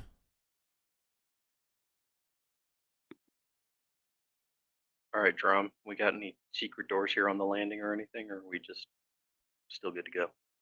Nah, there is a secret door on that second landing facing north. Mhm. Hell It is- yeah. It is stone, and is not locked. All right. It's 60 Kyle- feet from the landing, right? Correct. It's landing, Mhm. 60 feet of stairs, landing. Does that make Okay. sense? Yep. Mhm. And then 20 feet more of stairs going up, but that 20 feet of stairs is actually longer than that, but that would be like a time passes thing. Yeah, let's grab that secret door thing. All right, and Caius will kind of, stack up with the with Nightwind and the shield ready, and just kind of motion for Drum to pop the door. Okay. The door is popped. There's 30 feet of stairs into 10 feet of Arcantian stone, but the north is all kind of like natural cave, and there is sort of directly off the west, at the top of the stairs on the landing above, there is some sort of natural passage in the caves, rather than stone or work. Folks, I think we just found an alternate way into Setite territory that doesn't involve going past the mouth. Yeah.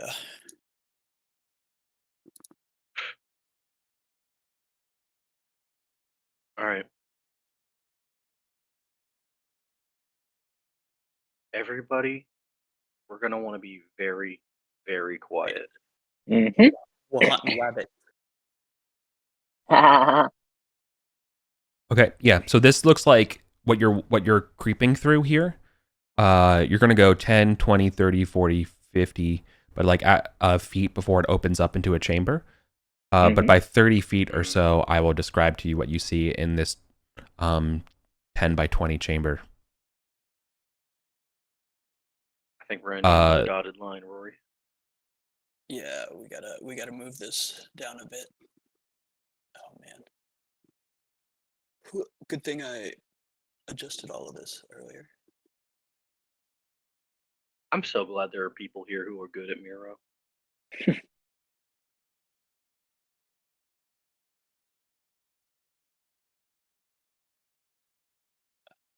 Oh, well, Right. somewhat fixed it. Okay. For starters, the first thing that's odd about the room that this natural cave goes into is that it is clearly this is like, so you're in a natural cave, right? Like you're through earth and erosion. Mm-hmm. This one is definitely not Arcantian, but definitely constructed.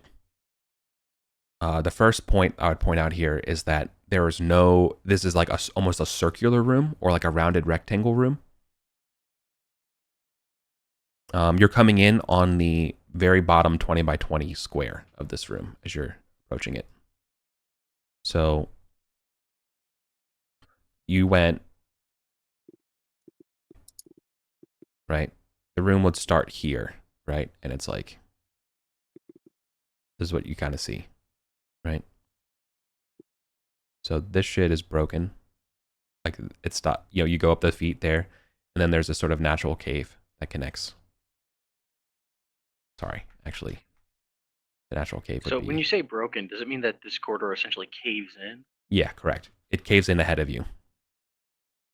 Instead, there's this natural cave spot that we can see kind of like an opening at the end of. Correct. That it goes west, and then as I it's not perfectly straight. You can imagine it's like a trench zigzag, right? So by the time you get to the 30, oscillating a little bit, that's why it's so natural.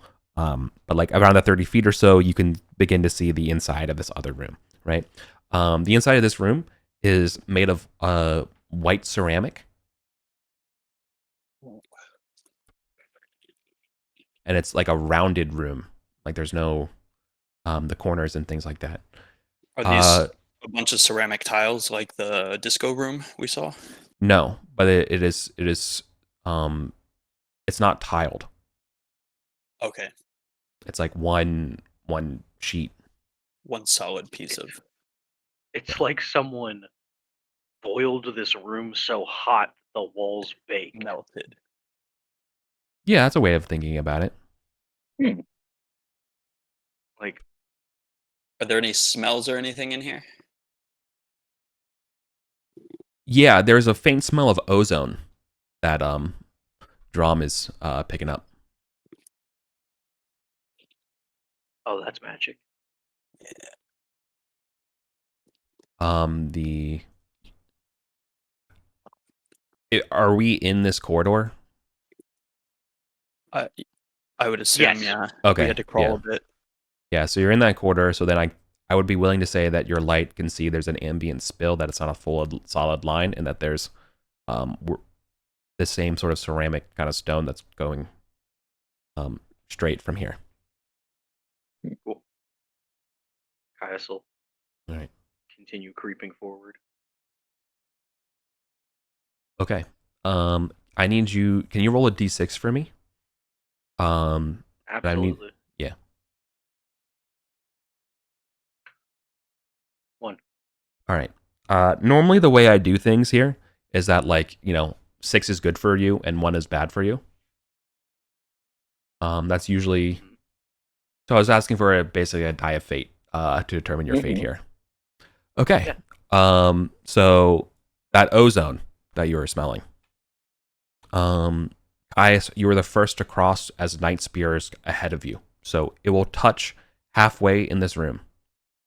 It will breach a magical field. And this We have the wizard with us. Would he have been able to sense that or anything? Yeah, he was sensing the ozone and the magic. Oh, but he wouldn't be Rolex. able to tell there was a barrier or something there. No. This is an invisible magical field of energy. Yeah. That bisects this chamber. Hmm. All right. So the first crossing of this chamber, so you would be probably Night Spear's tip, crossing the threshold. Yeah, probably. Just because cool. Caius is walking forward normally. All right. You have an instant to react. So you feel the hair on your arms go up. So I need a dexterity save here to see how bad it is. Oh, okay. Well, thankfully, Caius is fast. This will be a hard DC 16. Go. You have luck? I will use luck. Wait, was it Mhm. you first or Drom? Because It's me. okay. He specifically said Caius goes in. Nope, not enough. Oh, Yeah. Just hoping whatever it is, I can take it. Right. There is a field of purpley lightning that zaps you for 23 damage. Caius gets thrown against the back wall. I assume you're unconscious. Yeah. The field, there's a like a thunderclap, right, that happens as you cross, right? You're thrown in the back. You're the first one to cross it, so what I also am pointing out here is that as this happens, Drom, who's like an inch behind you, right, is not affected. And it seems like after the thunder crack, and you can just feel that there's sort of like this, like the air is just kind of like pushed out the room from the blast. If you feel like, but like everyone can breathe when I say that, it's just like the concussion, right? And then there's nothing like the residual Does the magic field is drop. Yeah, the field is definitely gone for the but I think as like, you hit the wall, Rolexios could probably infer that this thing has like, a refractory period. Because it's like, oh, it's stopped, but like, no, wait, I'm starting to smell it again. Like it's it's building up again. Well, step one. Yeah, jump down, heal him. Yeah. Or I guess pull him back into this corridor. The lightning took care of that. I am already fully back away from the fucking line. Yeah, that's fine. No, we just go to him. So do you want to go first or should I go first? Yeah, I'll go first. I'm assuming we'll both probably need to heal him anyways. Yes. Yeah. Yeah, D20. I'm at 0 out of 18. How much is Cure Wounds? D6? D4? D6. I always forget. D6. It's a D6 plus 1d6 for half your level. Yeah. All right. Because the healing potions are different, so I always mix them up. Yeah. I cast Heal Wounds on you for 4 HP. Right. Julia gets it.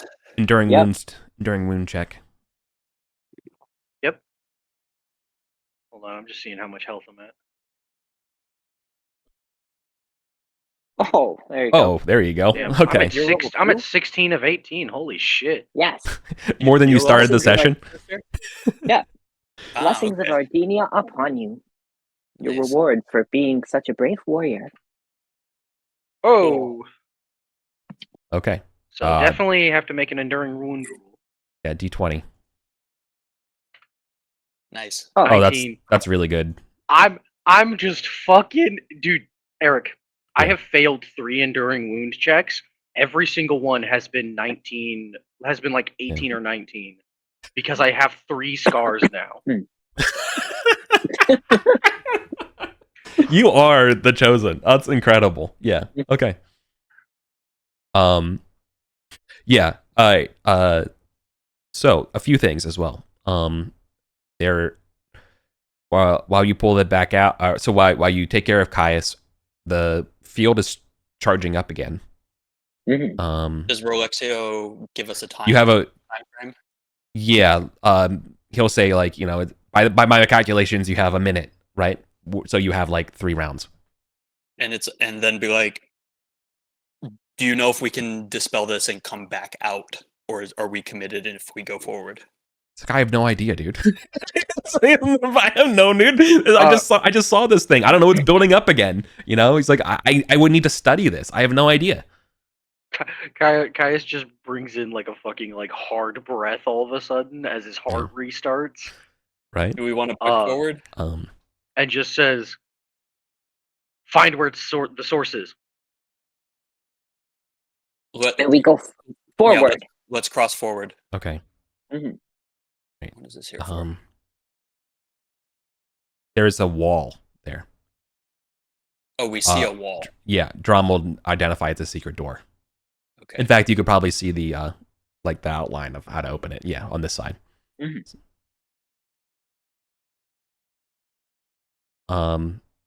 Cool. This door opens outwards, and it's stuck. It's not trapped, but it's stuck. All right. Caius will Push it open. will Well, do we You know. hear anything on the other side? All right. No, it's as quiet as the grave on the other side of this room. However, the problem with this being stuck is that if you took time, this field will charge up again, and you all cannot fit in this room. You know what I mean? Mm-hmm. Oh, so Rolex tells us just it'll attack us having crossed it. It's not just activates when you cross it. It seems that it's a field that disperses as soon as it has enough power, and it cascades upon the first thing that touches it. So what? So we've crossed the. Oh, because we all can't fit. I see what you're Yeah, saying. Yeah. you all can't fit. Yeah. It bisects this Yeah. room, and it could bisect. Yeah, and the problem is that the door across from you here is that it's stuck. So then Drom, I guess, went up to do that. Who else? Caius is gonna try and just force it open with the gauntlets of might. Yeah, for sure. Just punch it open. Yeah, like I mean, he's got Yeah. these gauntlets that give him, supernatural strength. So he's gonna fucking throw this thing. He's gonna throw a shoulder into this thing and try and get it open. Oh yeah.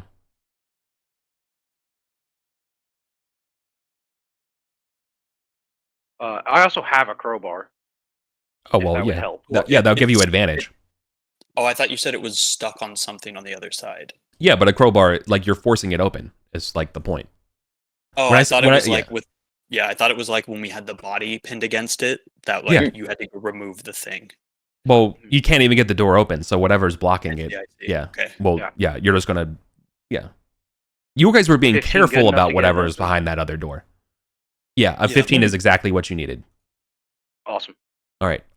Yeah. There's a crunch as you smash and you can smell the smell of bone dust as a corpse in orange robes is behind this door, and you're entering a T-shaped intersection. It extends north 15 feet. There's a passageway to the east here, 10 feet. Goes 10 feet, and there's a door right there. The corpse is wearing orange robes. Mhm. Again, this whole corridor and everything like that is made out of the same material as that round room below.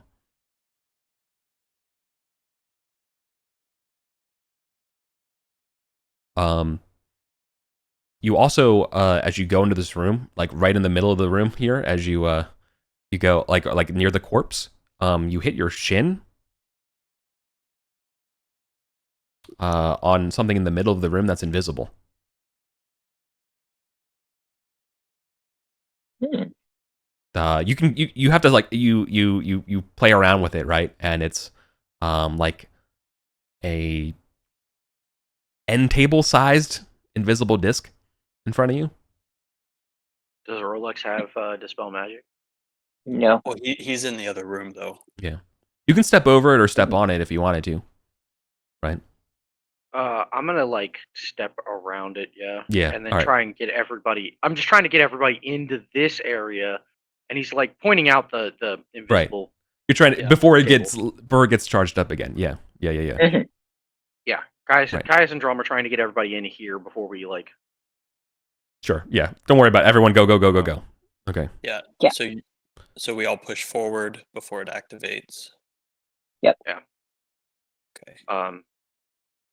Caius like throws his cloak over the invisible thing, just to like show the outline of it. Yeah. It literally looks like a floating end table. It has like a legless end table. Be like, Rolex, can you detect if this thing is magical or just invisible? It's both, for sure. It's definitely a magical field of some kind. Say we don't mess with it for the moment. We just go forward. Oh, Forward, it's a I magical say. field. It's a magical field rather than a physical object. Oh. Is what he's Did saying about the Relaxi- invisible disc. I mean, does Relaxios have detect magic? Hold on. Let me If he does, see. I don't think he does. No, I thought it was floating disc, major armor, and magic missile. Am I Yeah. correct? Oh, Correct. Yeah. I mean, he knows how to cast floating disc, and he's like, it's Yeah. look, I don't know what this is, but it's kind of like what we teach in college, or like what we learn in college about floating disc. Oh, okay. It's like an invisible floating disc or something, maybe. Yeah. So to remind you, there is a door in this chamber. There's an empty, or not an empty, but like there's a round 20 by 50 chamber with a north passageway to the north of it in front of you. There's this invisible energy field and this secret door behind you, and there's this weird floating end table with Caius's cape over it right now, and a dead corpse that's been smushed by the door with the orange robes. This is a normal door, right? Yeah. Okay. Can I have a brief look at the corpse? Yeah, for sure. This is a priest of Thoth. Mm-hmm. Very, very old, Lovely. ancient. Very, very old. Does he have anything on him? Does the robe look Yeah. ancient and like decrepit and falling apart, Yeah. or So what's it have on it? yeah. So the robe could definitely use a touch up. It's the whole body and everything was covered in dust. Yeah. So on the body though, there is a coin pouch. There are there's 15 ancient silver pennies. Ooh, Not bad. bad. Mm-hmm. There is a black key. That seems important. The hematite, Mm-hmm. same as the. Have you ones seen we've that? seen previously? Yeah, we've seen the hematite key. It looks pretty remarkably similar to that. And Okay. there's let me just make sure something's here. 1 second. Okay.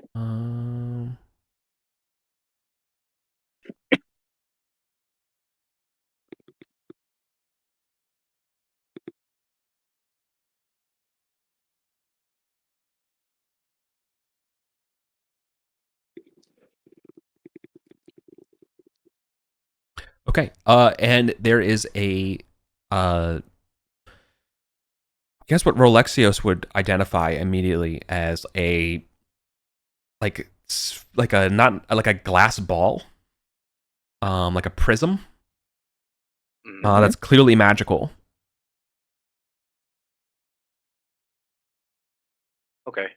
Inside of it is inlaid with magical runes of like abjuration and divination. You know, like you can see the what do you call like the you remember the broken Japanese when you fix broken plates with gold? Oh yeah. It's kind of like that inside the sphere. So like it's like broken inside. It's like there's like brokenness inside of a whole sphere, and yeah. He kind of looks at it and examines it. He's like, I have no idea what it does, but it's like this is definitely magical though. He says that it's holding, like he can feel that it holds charges, like there's charges to it. Yeah. He's like, but maybe. Caius, Yeah. Go ahead. Oh, does he have anything to add? He's like, yeah. He's like, if anything, thanks for that invisible energy field and like me trying to analyze, the surging powers of magic. That like right now, I'm pretty sure, yeah, there's charges in this thing. Okay. Caius will have gone, like, basically put it in a backpack and like wrap it. Yeah. Then it'll take a slot because it's delicate. That's fine. He's got it like wrapped up, and then Caius will grab the key. Yeah. And Gond has room to carry the pennies too. Cool. So, just so we've got everything carried. Okay. Mm-hmm. At least Anne treasure was found today. Yeah. 15 ancient pennies is 15 gold, right? Yeah. No, 1.5 gold. Yeah. Yeah. Okay. Do you want to look in the room that you're going in right now? Yeah, let's check this room before we open that door. Yes. Yeah. Okay. Cover the behind. Okay, this is, well, despite me drawing this room the way it is, every inch of the walls and ceiling of this rounded chamber have been carved with 1 inch deep geometric and representational figures. They're hard to make out, as these figures are elongated and twisted.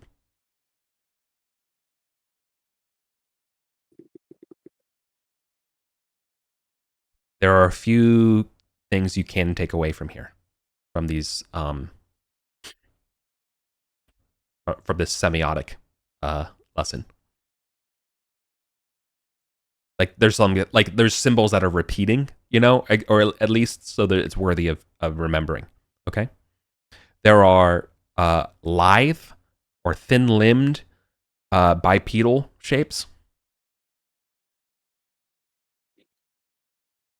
There are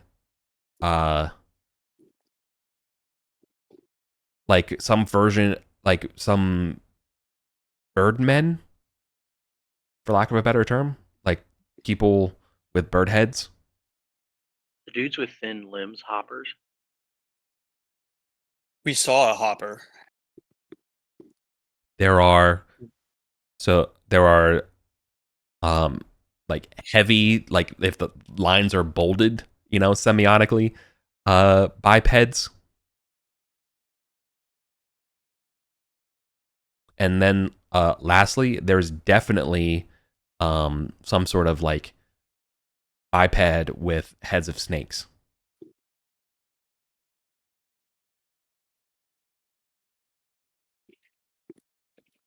Now, all of the faces of these things have been obliterated. With Like purposefully? Yeah, Rolexios will point out, like, oh yeah, destruction magic was used on these. Whatever other like inscriptions for them have been also obliterated as well.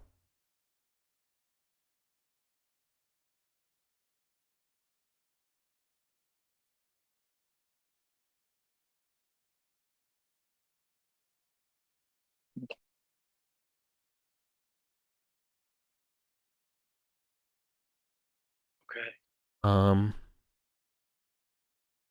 Hang on. There is. Okay. Sorry. Underneath. Okay. Sorry. There's a little bit more environmental storytelling that I need to tell.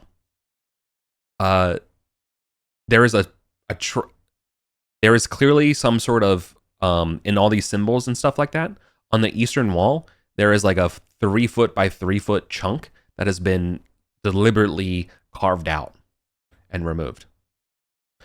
And this is a mea culpa, because underneath the body of the corpse of the corpse of the priest that you just had, there is now a broken piece of stone slab that is about, if putting the pieces together, is 3 feet by 3 feet. Yeah.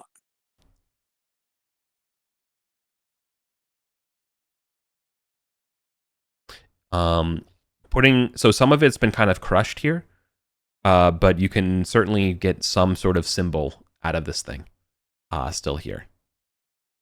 It is an egg.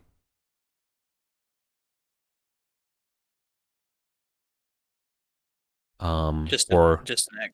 It's an egg shape, like a flattened egg shape. Or perhaps a donut is probably the better way to frame it, with a really small hole.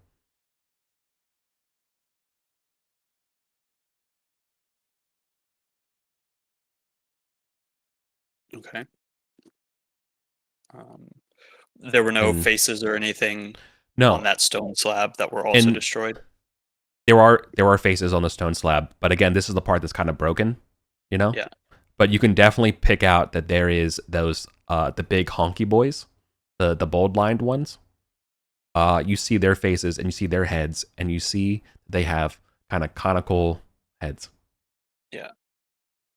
Bone heads. And they're looking, yeah. You can see that they're in front of the donut.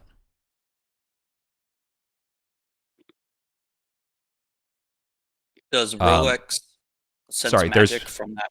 Okay, go on. No, there's no magic on it, but crumbled underneath them for sure. That's like, gone is there is definitely small like glyphic like glyphs and text on the bottom of it, like glyphical symbols, like language.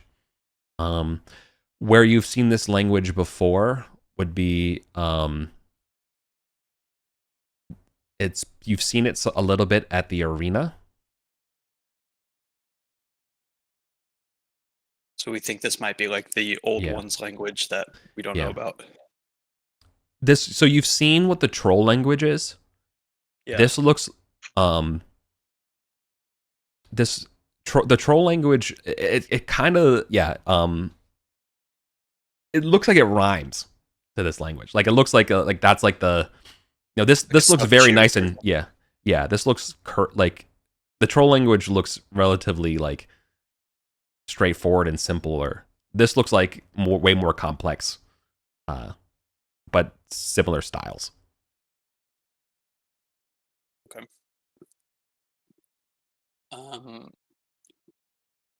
Rolex doesn't sense any magic from the slab or from the section that was removed. Does he? There's no magic here.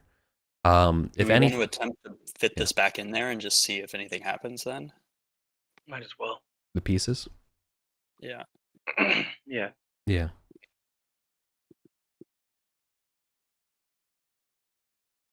Okay. Well, you can kind of fit like the donut hole or the egg shape in it, right?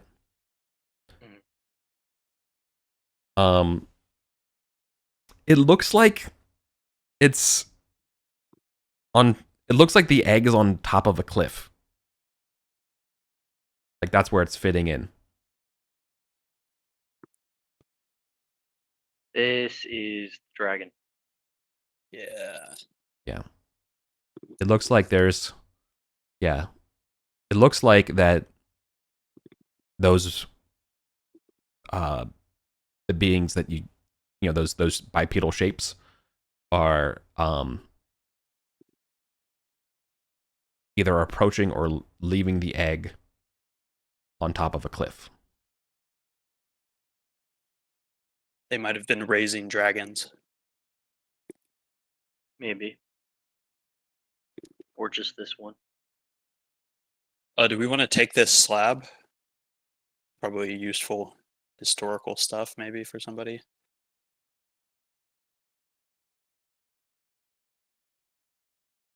This is Yeah, sure, probably depends worth on how. something. Yeah. How This many would be- slots? Pack is. So it's a 3x3 piece of stone. So I think it's going to be probably pack 3. Because it's a chonky boy. But also, you're not bringing the whole thing. You're bringing not the whole 3x3 piece. There's a bunch of smaller pieces. So that means it has to go fit. And, if you want to bring all of the crumbs with it that was cracked and stuff, you could do that. Or you just bring the larger piece. The larger piece is like 60% of the square that's been excised. That's probably still worth something. Okay. How many pre-slots do the brothers have? The 60% square would be pack 1. All of the extra bits and everything together would be pack 3. Because it's all just like janky pieces of stone that you not have to carry. Does that make sense? Yeah, Brom can take all of it. Okay, cool. Okay. Yeah, let's do it. Nice. Yeah, no Tetris until the others are filled up. Mm-hmm. Okay. But this is a peaceful and quiet area. It's as quiet as the grave. We want to check behind that door or scope There out is Yes. the open Door. hallway. Door. there is this passage to the north. That's like a cramped tunnel.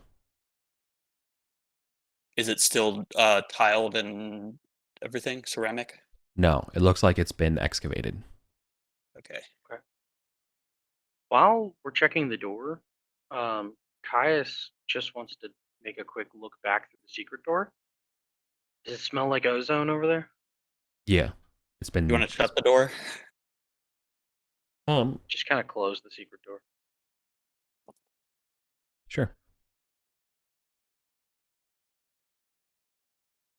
I'll do you one more as you're searching this tunnel, right? I'll say that you definitely see that there's a cave-in up here. Okay. I'll give you that. because you looking around, it's only like 15 feet from the edge. You would see that the tunnel doesn't continue. There's a cave in. Oh, you want to check out the other door? Yeah, I think it's time to stack up on the other door. Yep.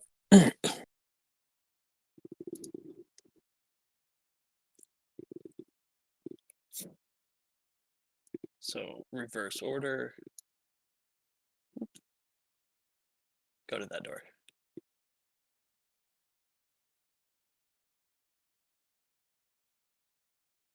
Okay. You just open it.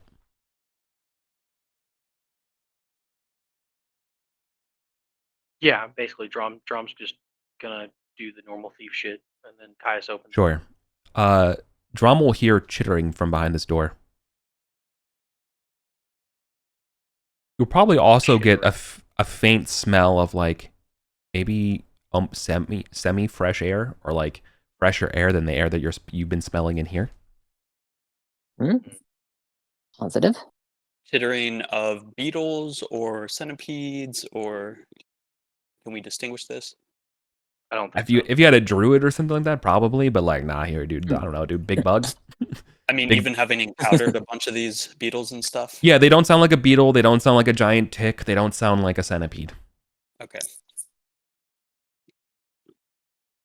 So we open the door. How far does it go? Oh, or did we open the door yet?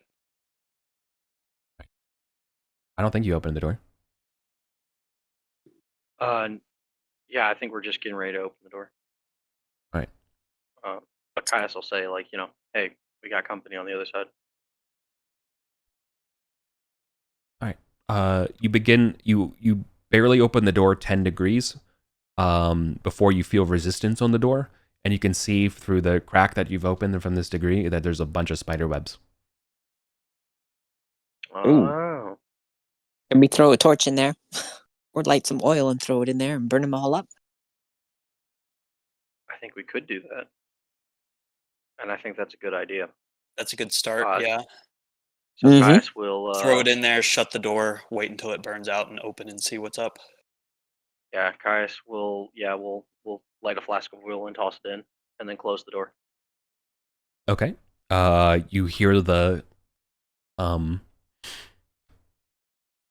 webs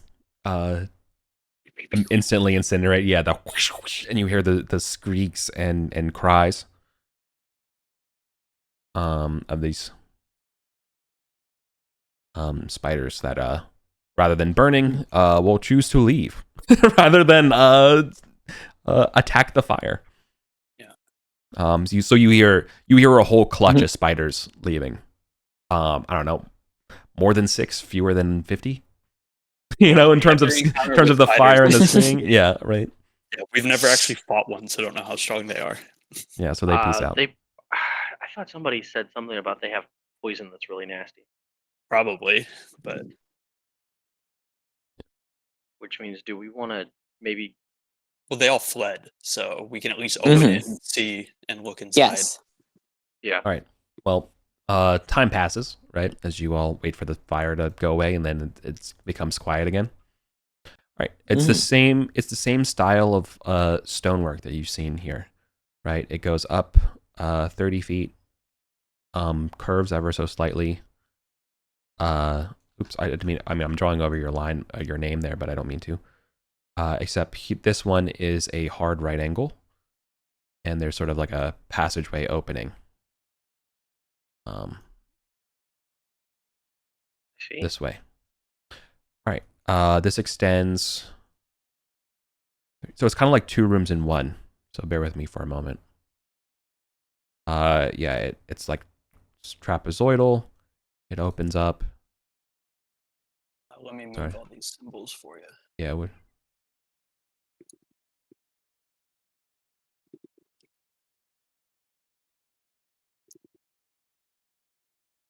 I'm gonna pee super quick while you're drawing this. Yeah, I kind of also need to too. So like, after I draw this, we'll take a quick break.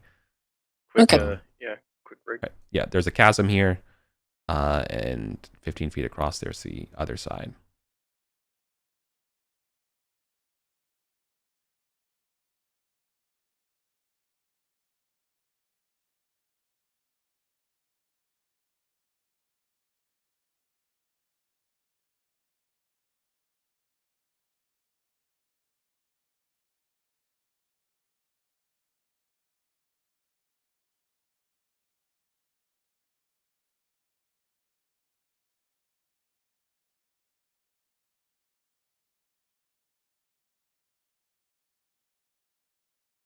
All right.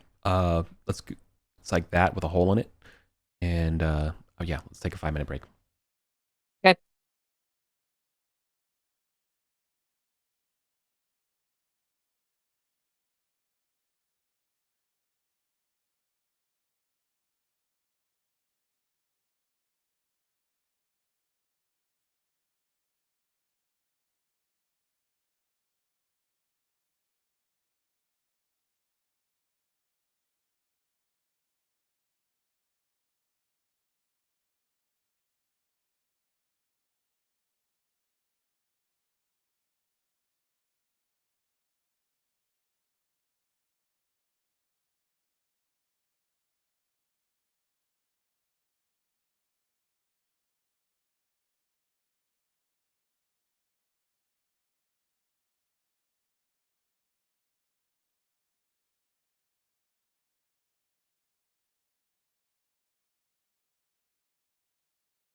All right, are we ready to resume? Yep. Yeah, we're good. Okay. Mhm. Yes. The spiders have effed off. They have clearly gone down this chasm, this hole that's in this like this large pit that's bisecting this rather large chamber of the similar stone and material and make that you've seen through the rest of I've been kind of describing. But on the other side of the chamber, kind of agitated by that by the incursion of these spiders, fluttering and flittering and fluttering around are a squadron of squid. Not sure what the right term. A squadron of of these cave squids that you've heard before and seen them around. Mhm. They aren't like flying at you or attacking you, but they're definitely like fluttering around, being like, "What the hell just disturbed?" Or Mhm. what's ruining the vibes? Why is there fire? And then on the far other side of this chasm, so like they're a little bit like, "What the hell?" Mhm. But more importantly, and specifically in front of you. So after the fire is delved away, there is still some webbing left in the top corner because you couldn't get it all, right? But there's no sign of these spiders again, to be clear. Okay. Right? Got it. Scorched on the floor is small clutch of shinies. Nice. There is a small collection of coins. I'll read out the numbers to you. There's 47 copper pieces, 56 silver pieces, and 41 gold pieces. This is always my favorite concession of OSR games, is that you can just look at a floor and immediately have accurate counts like a Coinstar machine of like whatever's there. Yeah, all adventurers learn this skill as children. Yeah. Yes. It's passed on adventure to adventure, like some kind of weird Lamarckian evolution. So anyways, there's in addition to those coins, so you got those numbers. There's a 75 gold piece agate. I'll just give you the appraisal value there. Mhm. There are what? Oh, right. There are stone hands. One of the hands holds a rusted mace. One of them holds clearly like a platinum rod, and another stone hand is holding some sort of like clearly like a non-rusted, like very very sharp scimitar. Ooh. Oh Okay. shit. Oh, sorry, I misspoke. The three hands on the ground. One of them has. Sorry, there is not a rusted mace. That is actually Mhm. that is the rod. That is the platinum. Okay. The rod of platinum. The another hand Platinum has. rod. Yeah, another one has this magical scimitar, and then the last one is holding a like a copper tablet with nothing tablet. with nothing written on it. And this will make Oh. sense. This will make sense in a second. Okay. Because there is a statue also in the way of this room that I should describe to you. It is inside this room with these green pillars that all seem to be like eroded and defaced. This is serving big shrine energy to the priests. Oh. Right? Okay. Do we have a sense of what god? Absolutely not. It's already been desecrated. Darn it. Yeah. Ah. All right. But there's a colossal statue that stands right in the entrance here that you're looking at the back of, right? It's definitely the form of a biped. It is in and it's clearly in the motion of a stylized dance. Does it And one many of the arms. ancients with like multiple arms? Yeah. So it Alright. matches the one we saw by the end. That Hastar. It does not Many match it. It does not match it, but it's similar styles. It's not one for one, but it's Yeah. close. Its body clearly possesses 8 arms, arranged in a fan. But all of the hands of the statue are broken off, and you can't see its head unless you walk to the other side.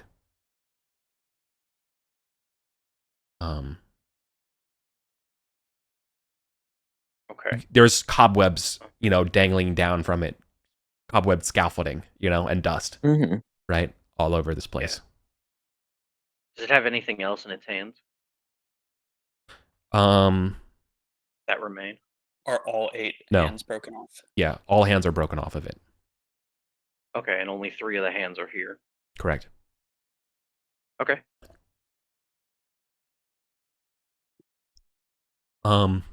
Do you guys look at the front of it? Yeah. Caius is gonna slowly try and step around the edge of the room to get a good look at the front of it without trying to agitate these squids too much. Sure.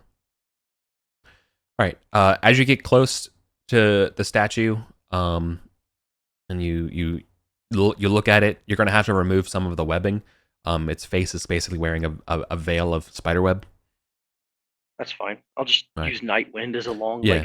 dusting stick. Yeah, sure. Its face is grotesque and distorted, showing a fanged mouth, and a bulbous, distended nose, and scowling eyes. Additionally, you feel a pull to its chest, and you can see, despite it being covered in a slew of spider webs, there is still a faint glow of orange, fist size, glowing of art. Ooh. Ooh. Ooh. We must destroy the statue, purify the site with holy water, and take whatever is glowing. Do you have any? It is holy water? imperative. Yes. Caius has a crowbar Yeah, pop that Arcanum out. Yeah. and wants to just get this is probably Arcanum and not a gemstone. Yeah, So Yes. Mm-hmm. all right. So two things happen as you insert the crowbar. First one is the statue does not animate, but it certainly a mouth on the mouth of it opens and magically starts to speak. You've seen this spell before. Mhm. This is magic mouth. It issues a command in a language you do not understand, but it's definitely, as a mercenary, this is an order. You know what I mean? Like it's ordering. And it begins to say something else in another language you can't understand, and then another that you can't understand, and then another that you can't understand. As you do this, the rest of the party can see behind you through the light that the flying squids that are floating around as this thing is talking are nowhere to be seen. They have peaced out. Oh. yo, Caius, get away! The squids are fleeing. Caius is literally just gonna wrench out the Arcanum and run. There is another. Okay. There is another language another piece of here that you can't understand. Then another. Is any of it celestial? No. Okay. Then another. Yeah. Then another. Whatever Then a another. matter of speed is. Then another. I think it's counting down. Then another. Mhm. Then another. Yeah, Julia Yeah, backs does away. it- does It it seems pop like a out? countdown. Let's do. I think I have to do an initiative to see how. Sorry, give me a strength test, just from you. Give me a strength test to see if you can do this before this thing finishes. Yeah, because this immediately is like Caius, when the second he sees this, is like, oh, remember that eye that I ripped out of the statue and that then firebombed the room? This is what I'm expecting to happen.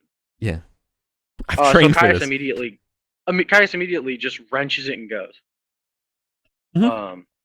Strength check Julia to pry this starts out. hurting Oh everyone my down. god! Hell yeah, brother. Okay, so here's what happens. It stops. So you wrench the lump of Arcanum out of this thing. So you have it in your hand just fine. It stops saying, and then, in its orders in different languages. Yeah. And then finally, it starts again as you are holding this piece, but it's saying something very different. And it's saying it in a language you can't understand. There is a well of darkness around the base of this statue. We need to go to initiative. Yeah, we're running. Yeah. Dum dum da da da dum dum dum da da da dum. Okay. Well, good news, folks. I got a 7. Ooh, nat 20.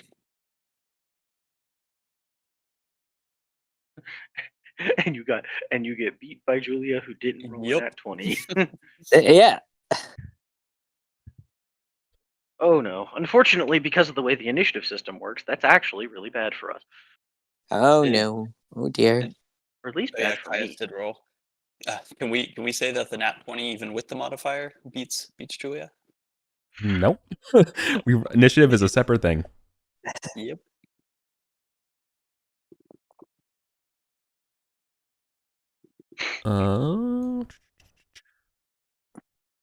This.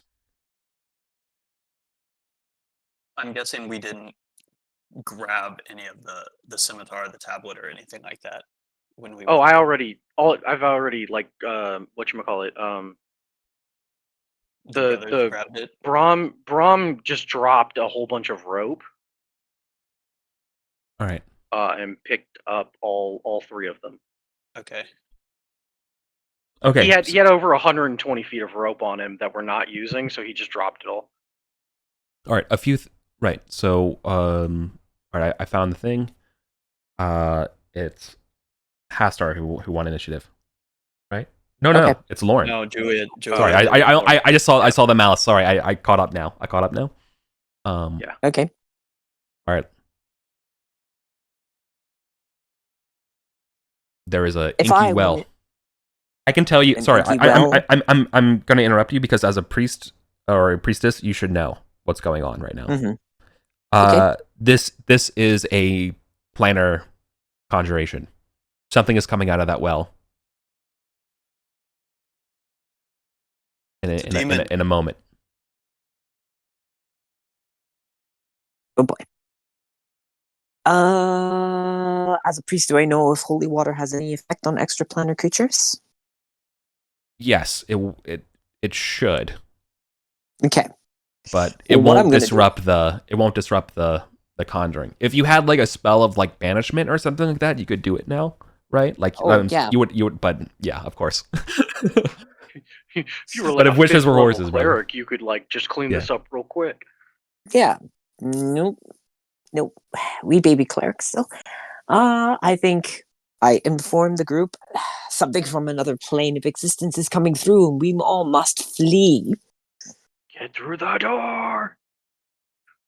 That's what Caius is yelling as he's getting this thing out of the chest. Yeah. So I believe that I'm just going to start hurting everyone and I'll get the wizard and I to go through the door.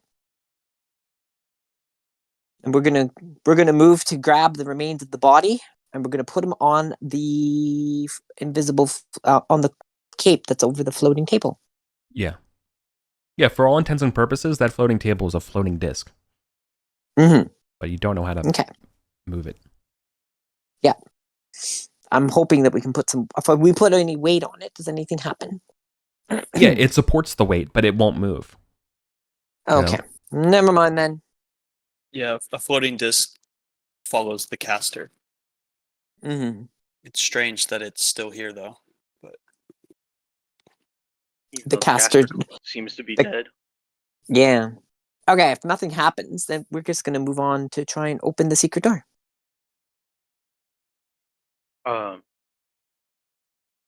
Yeah, moving and opening that door is totally a fair action. Okay, and that's our plan. We're gonna start preparing to clear the way. All right. On my turn, two horrendous frog demons come out of the gate. These are different than the axolotls. These are repugnant, foul-tempered, foul-stenching frog entities.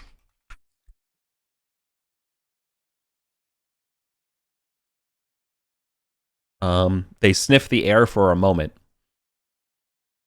and they see the guy holding the the heart of this statue, and they know what they are supposed to do. Mm-hmm.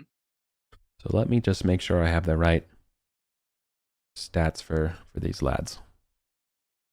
is the portal still there? No, the inky portal is gone at the base of the statue. It coalesced into both of these things. Okay. All right. Trying to determine whether or not if there's no Shadow Dark equivalent for a Hezru. So I'm just going to have to vibe. Okay. I'm trying to pick something that's equivalent. Yeah, this guy will work. Okay. Okay.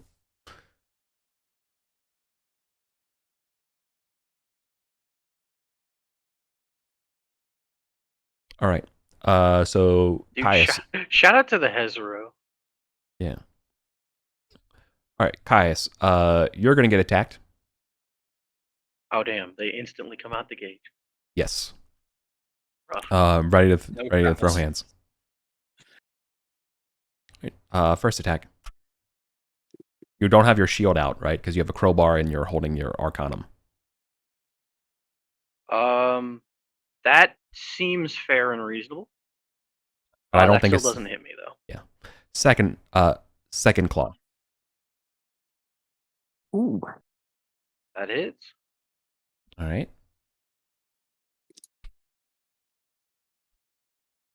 For 3. Cool. All right. Second frog attacks you.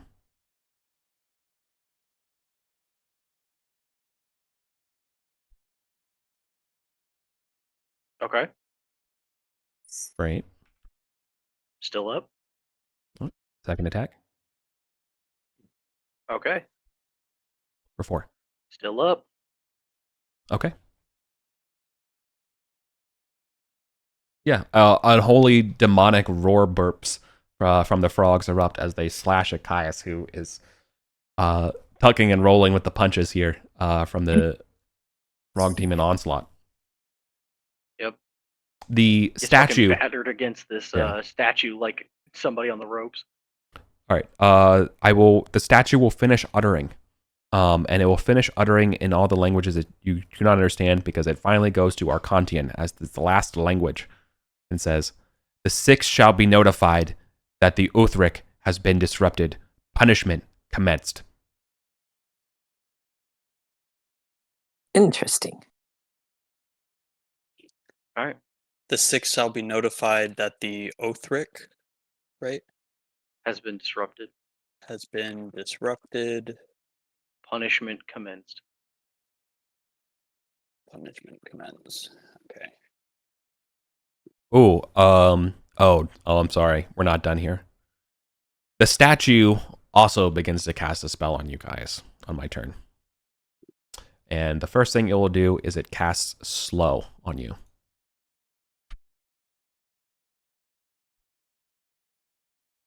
Which I think is enough.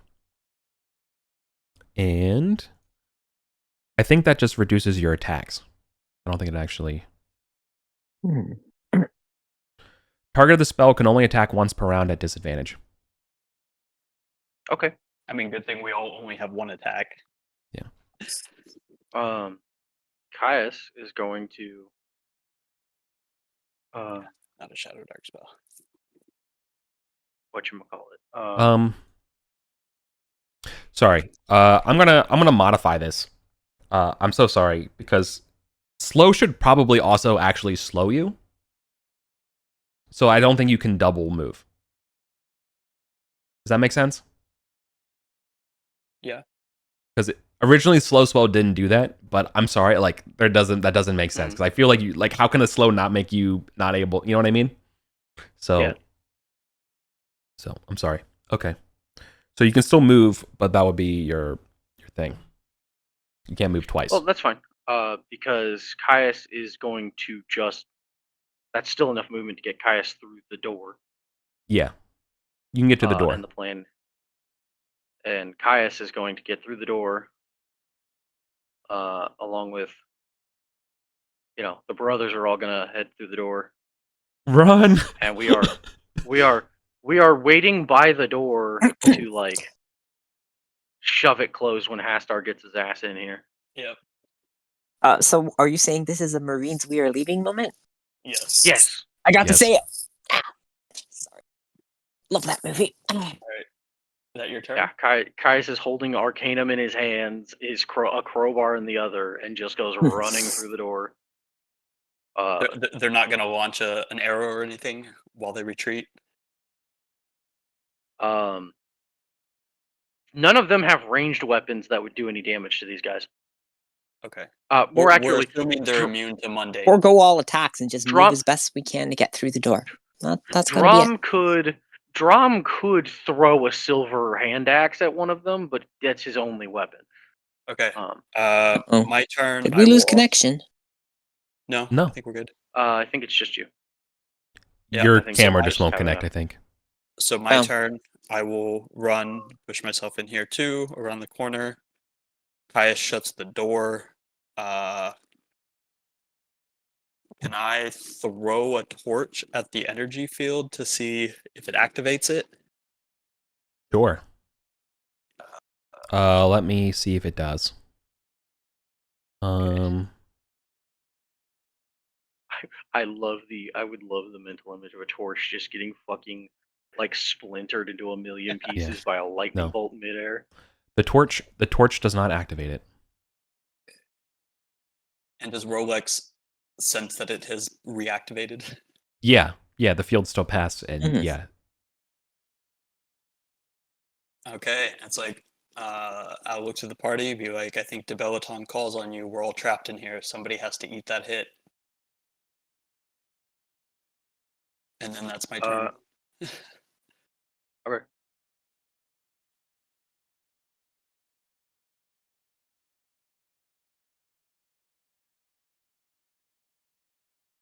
If we can get...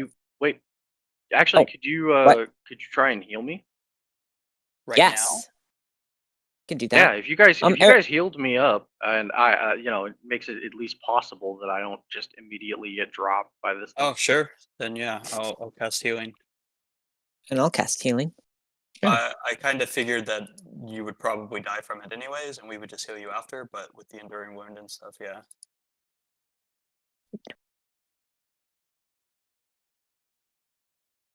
$10 is not enough, and I've lost the ability to heal. It's 4 healing checks. Okay. Am I doing Julia, this do you right? have luck? Doesn't matter. I rolled 21. I do have luck, yeah. I do not have luck, but I've healed you for 9. Awesome. Do we want me to use my luck to re-heal you? Yeah.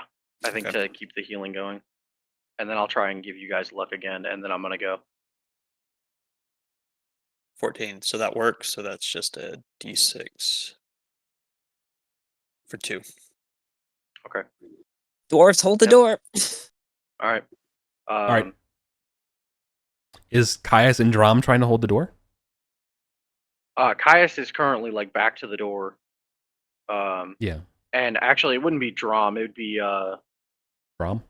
Gond or Brom. Both of them are stronger. Yeah, makes sense. Okay. And have fighter grit. Mm-hmm. Caius is going to try and inspire. He fails, though. So, no luck. All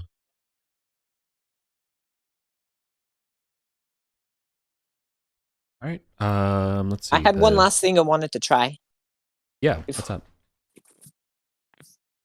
Throw the body. Well, could Rolex the wizard cast magic missile at the barrier and see if that has any effect? Yeah, he could try. Yeah, that's what's gonna happen. Cast. Darn kids are yelling.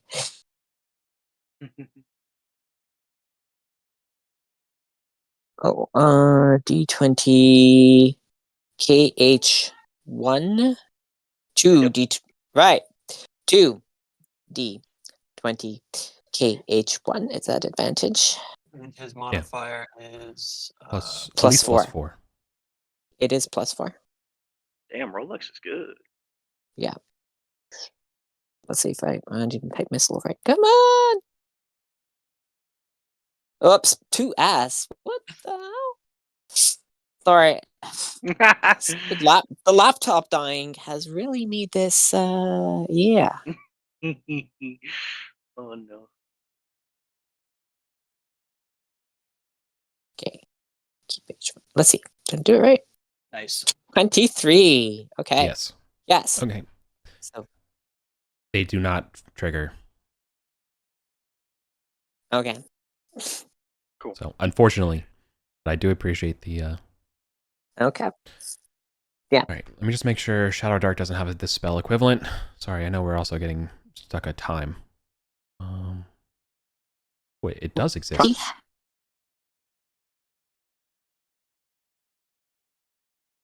Okay. All right. One of the there's another command out from the statue. There is a spell that goes off, and you feel the door getting yanked off its hinges. Oh my god. All right. It's a yeet door spell. Well, yeah, it's telekinesis being used to chuck the door off. I think you could theoretically still hold this, but I think the question here is going to be you're going to need to get both Brahm and Caius. You both need to roll a strength check. I think the difficulty for this would be your total result will be added together, and I think you need to get at least 40. Oof. All right.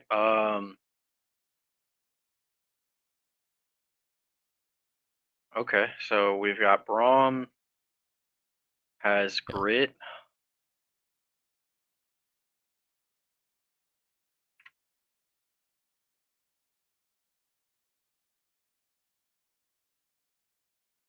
Okay. So you need a 22. God bless those might gauntlets. Oh god.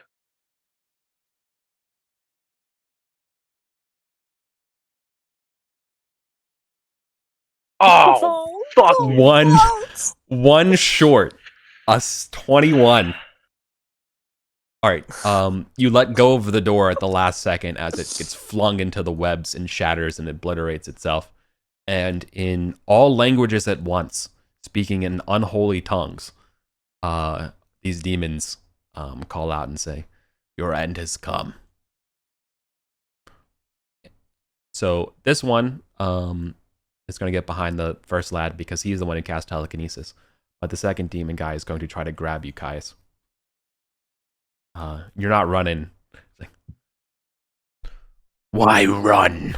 As he, yeah, he's going to try to grab you.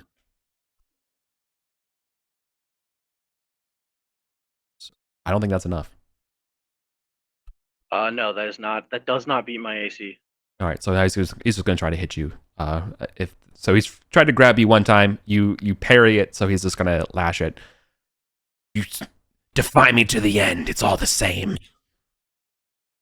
Oh. For 9. Still up. You didn't want to break your shield? Um. Or if you're still up, then. No, I'm not gonna break my shield. Because if that's them done, they've both acted now. Mm-hmm. Yep. Caius is gonna say, is gonna smile and just say, "Hey, Debelaton, watch this." And is going to, I think fictionally he's more or less silently swearing an oath to Debelaton, but Julia's here to he says, witness it. but Julia, he's got two different priests here to witness the act, and the act itself will become the oath. Which is, I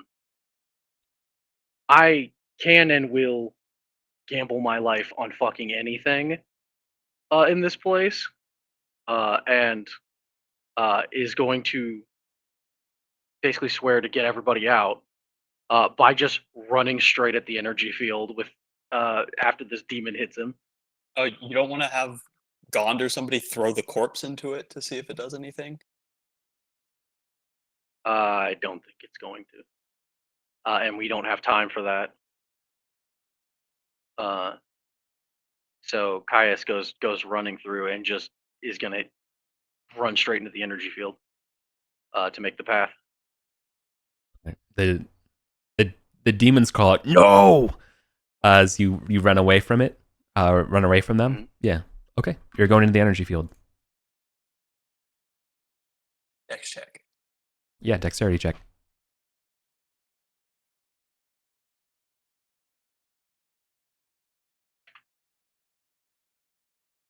You need a 16. Damn. 20 Why points are of you damage. always one short? Throws you back. I think you're knocked out from there. Oh yeah. But What do the brothers do? the enemy's gate is Uh, down. Yeah, the brothers are gonna just grab Caius and run. Who's carrying Caius?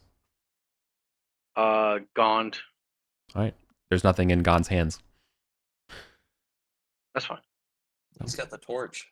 Well, not anymore. He's got Caius. You don't want Braum to Drop- do it or something? I guess it would make more sense for Braum to do it if Gond is carrying a torch. Braum can just throw his Okay. greatsword on his back and carry Caius. Oops. So my turn. Yep. I will then chase after, run past that, hope it hasn't reactivated, and cast. Wait, did I lose how to cast? No, you re-rolled I and used my passed. luck, and it worked. Okay, so I don't need to use that scroll. D20 plus 2, cure wounds. 15 works, so D6 for 3 HP. Okay. You know the And deal. I Enduring passed wounds. the enduring wound check. Oh my god. Okay. Pass the enduring No wound check. spoilers time. Developon smiles on your. So, I guess we kind of glossed over it because I kind of just sped through Yeah. the action. But is that even a worthy oath of like I know this is going to probably kill me, Is this your third oath? but because this is my third oath. The problem is upping Nightwind recovery is tough. Yeah, I don't think this is enough. Stepping Yeah, into a and- certain death field. I don't know. I think if you didn't have 2 priests in the party, maybe it would be good because you kind of just know that we can heal you up. Mm-hmm. Fair enough. Caius does it just for his own fucking personal satisfaction then. Yeah.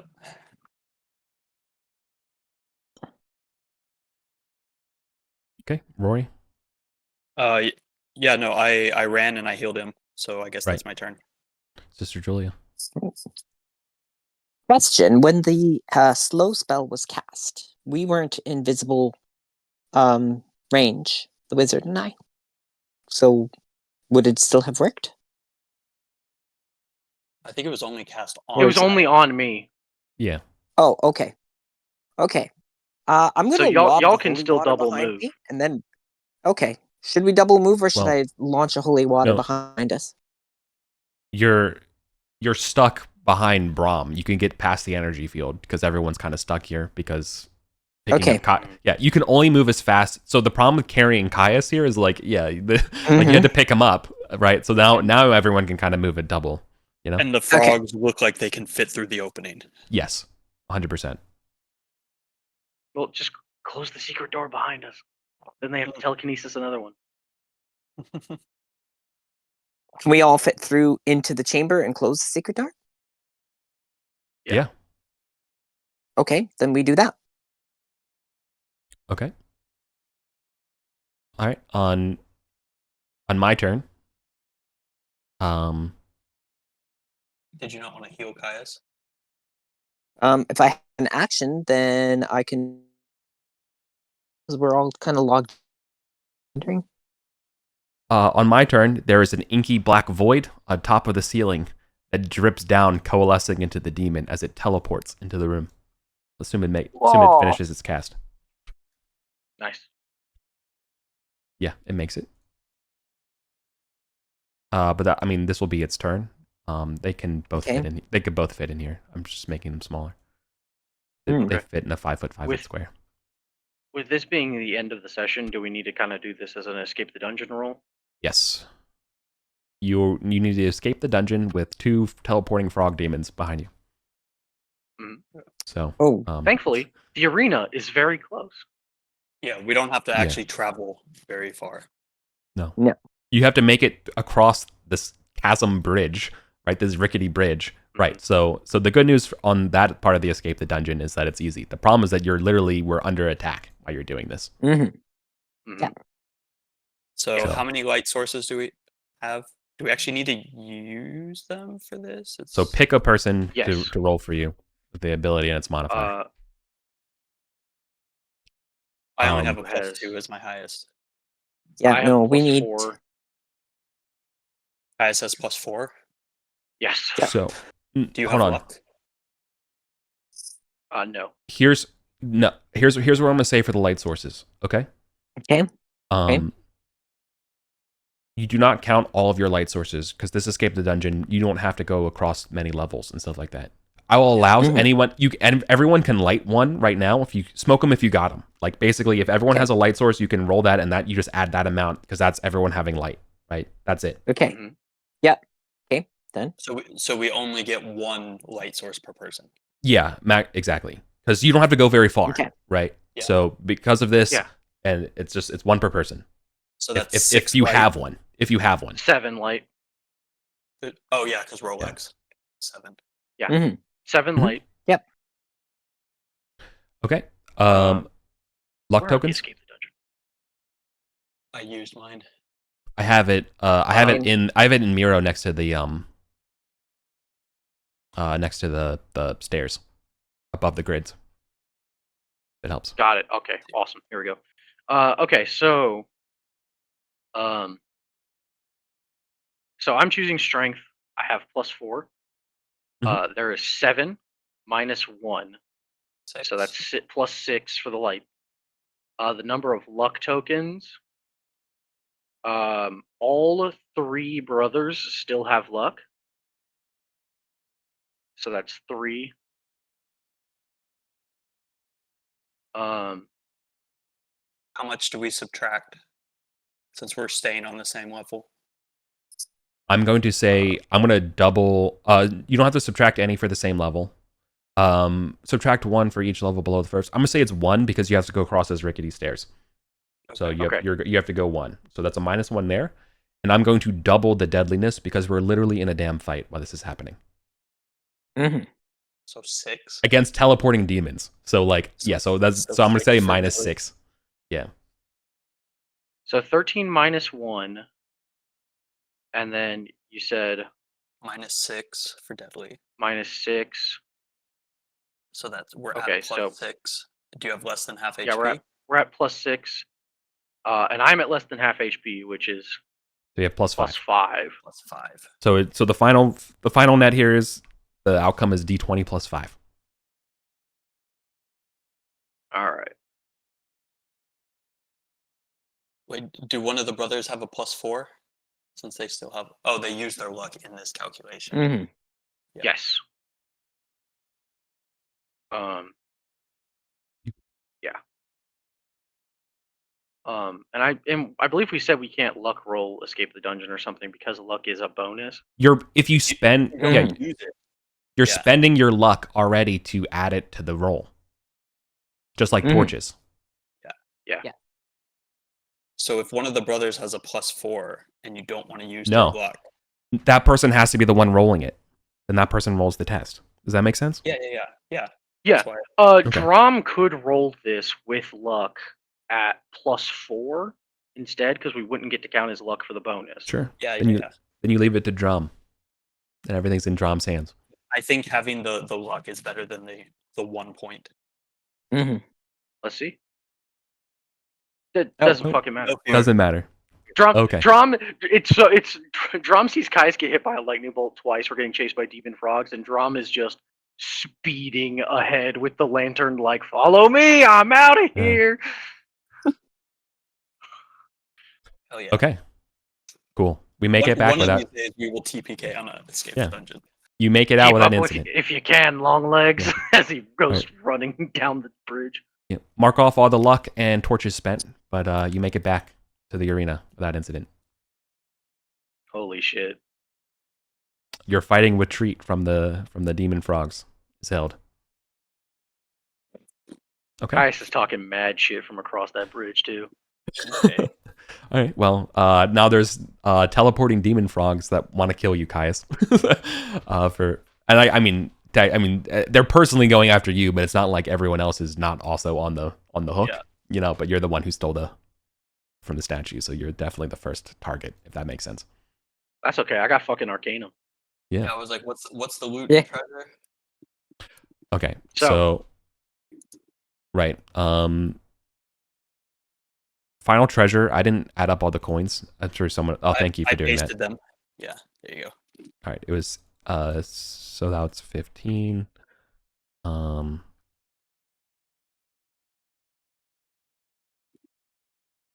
700.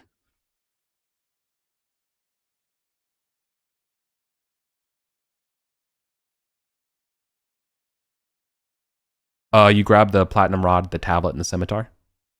Yes. Mhm. Sick. Okay.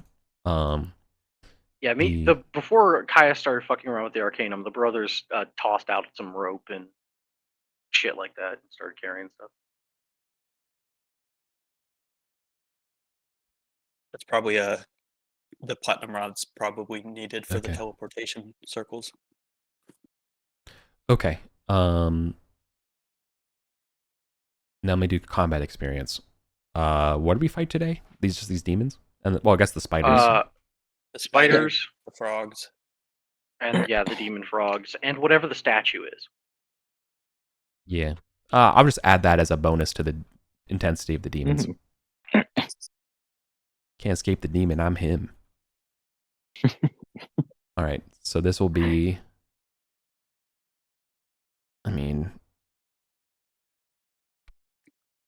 Okay. Final XP share per player is 285. Gold share per player 154. Adventurers XP 143.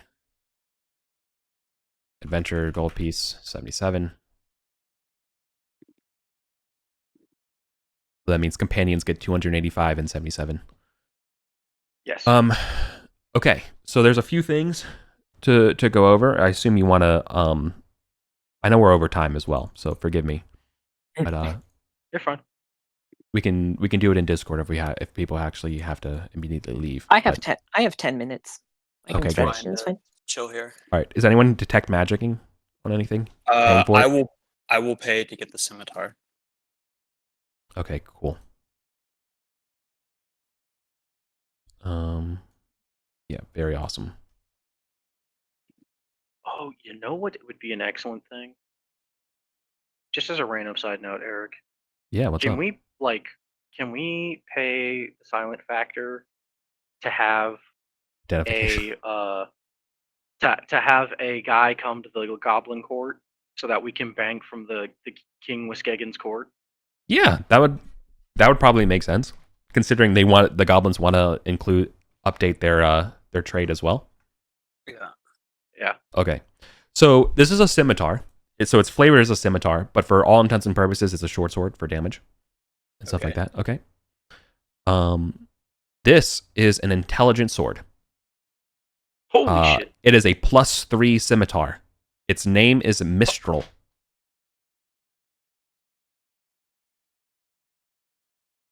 It is made of like Damascus steel, with gold-filled fletchings on and half the ancient words of power. The haft is 10 inches long and wrapped in subtle tanned crocodile skin.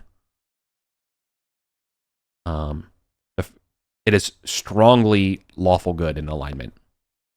Ooh. And speaks Mithric. It can.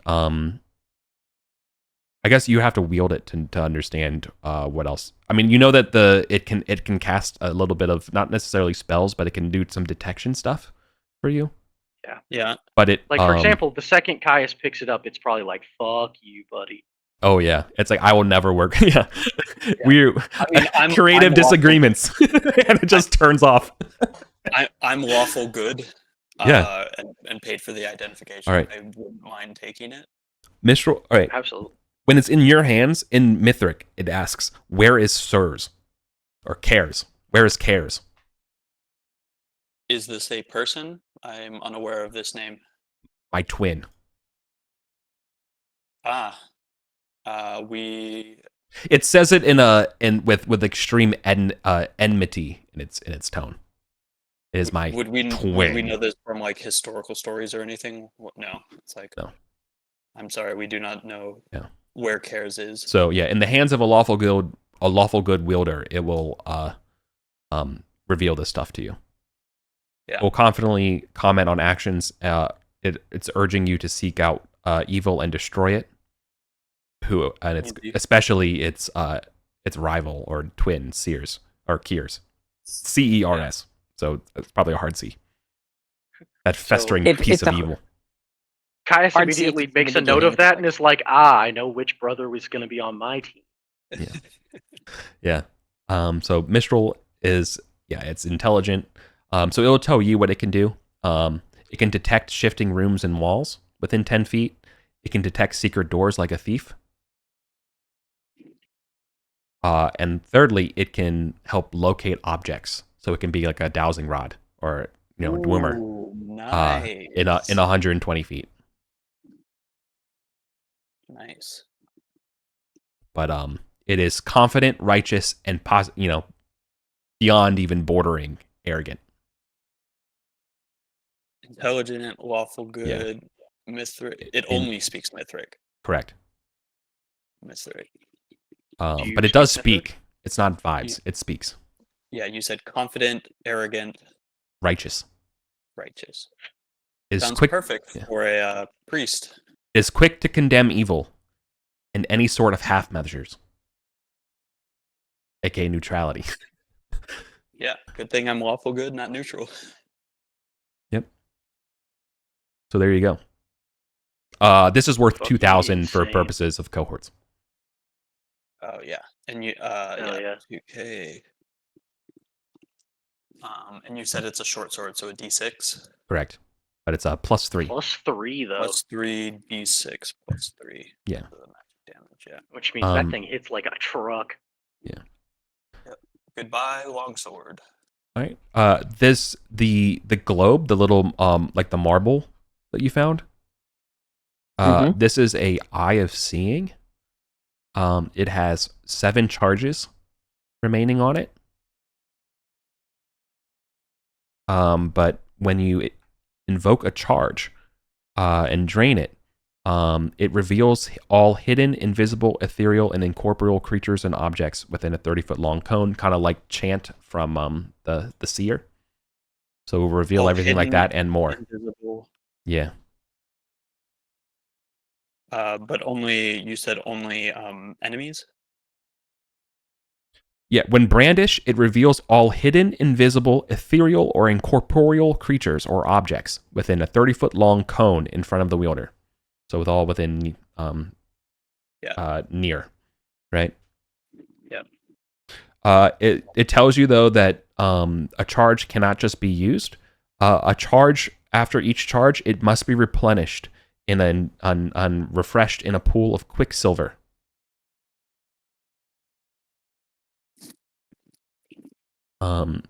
Effectively, you will need a wizard to do this for you. After each use, yes, it costs $300 effectively to recast it. Mm-hmm. So each charge costs $300. In addition, there's a dwindling number of charges. Does that make sense? Yep. And how much is that worth for drip? This would be worth 500. 500. Okay. The platinum rod and the copper tablet. The copper tablet, yeah. The copper slate is already added as factored as treasure. That's just money. Same with the platinum rod. Those It's are just just treasure. Yeah, just treasure. So this platinum rod isn't, we think, used for the teleportation holes or anything. No, there's no holes in the teleportation circle that would have a platinum rod. Okay.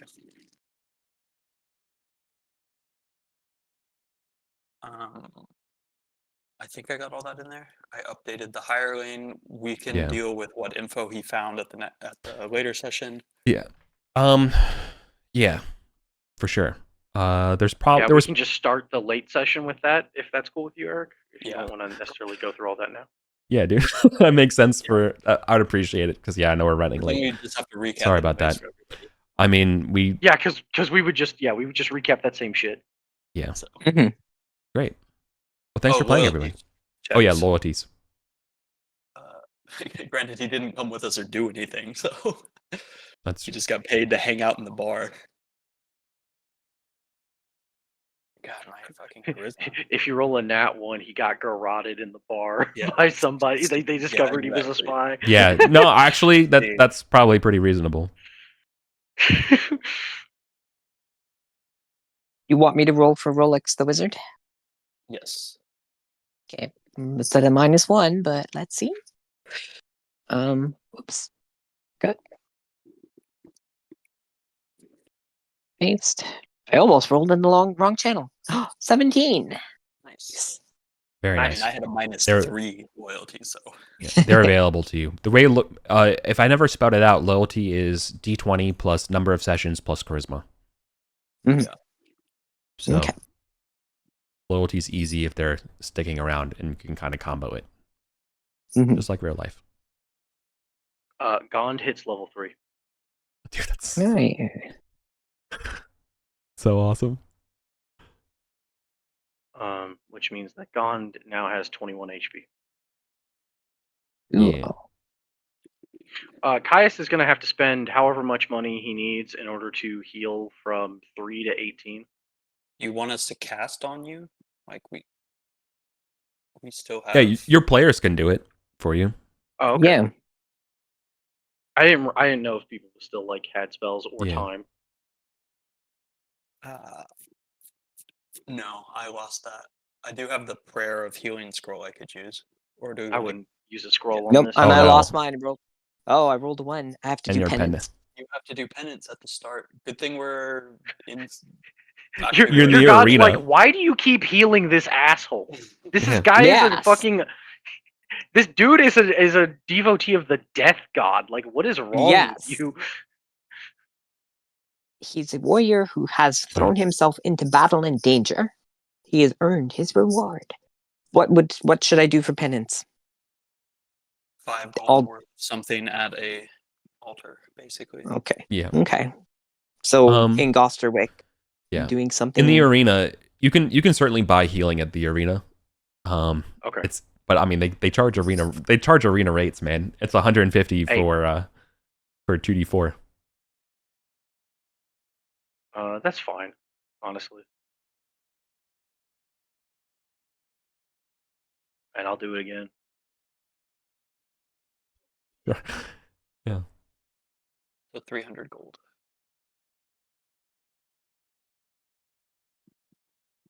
The cash doesn't really matter to him right now. Yeah. The plum thorns are going to die tonight, and that's going to be a big deal. Yeah. Yeah, sure. I mean, it's a pretty big deal that there's 2 demons hell bent on killing you all. I want to be very clear. I'm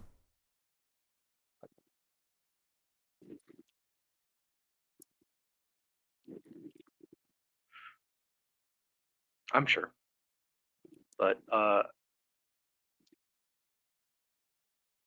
you know what? That would be a good oath to vanquish these demons that are chasing you. That's an oath Caius will make is tomorrow or the next day or the next. Yeah. I'm going to send you some big souls today, Debelaton. Yeah. Dispatching these 2 frog demons would definitely be an oath-worthy event. Yeah, he'll make that oath. They're just going to continuously chase you and teleport around and Well, stuff? I'm adding them to the random encounter tables, yeah. Okay, random encounter, okay. But now keep in mind, everyone who played today, so you all and your hirelings and stuff like that are on the hook. They would be looking for any of you. Okay. So, okay. Yeah, Caius makes an oath to kill the demons that hunt him. Yeah. You want to roll it now? Yeah, let's do it. 8. This is only your second oath because of Nightwind, huh? This is my third oath. My first oath was, hey, Debilitum, watch this. I'm going to rip a gemstone out of the eyes. Yeah. Yeah.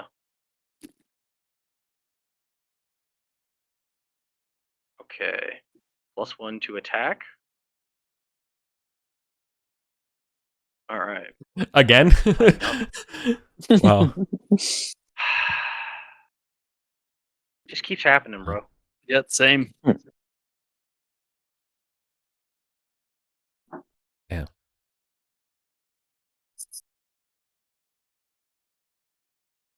Okay. Nice. So now I have Nightwind hits on +10 minimum.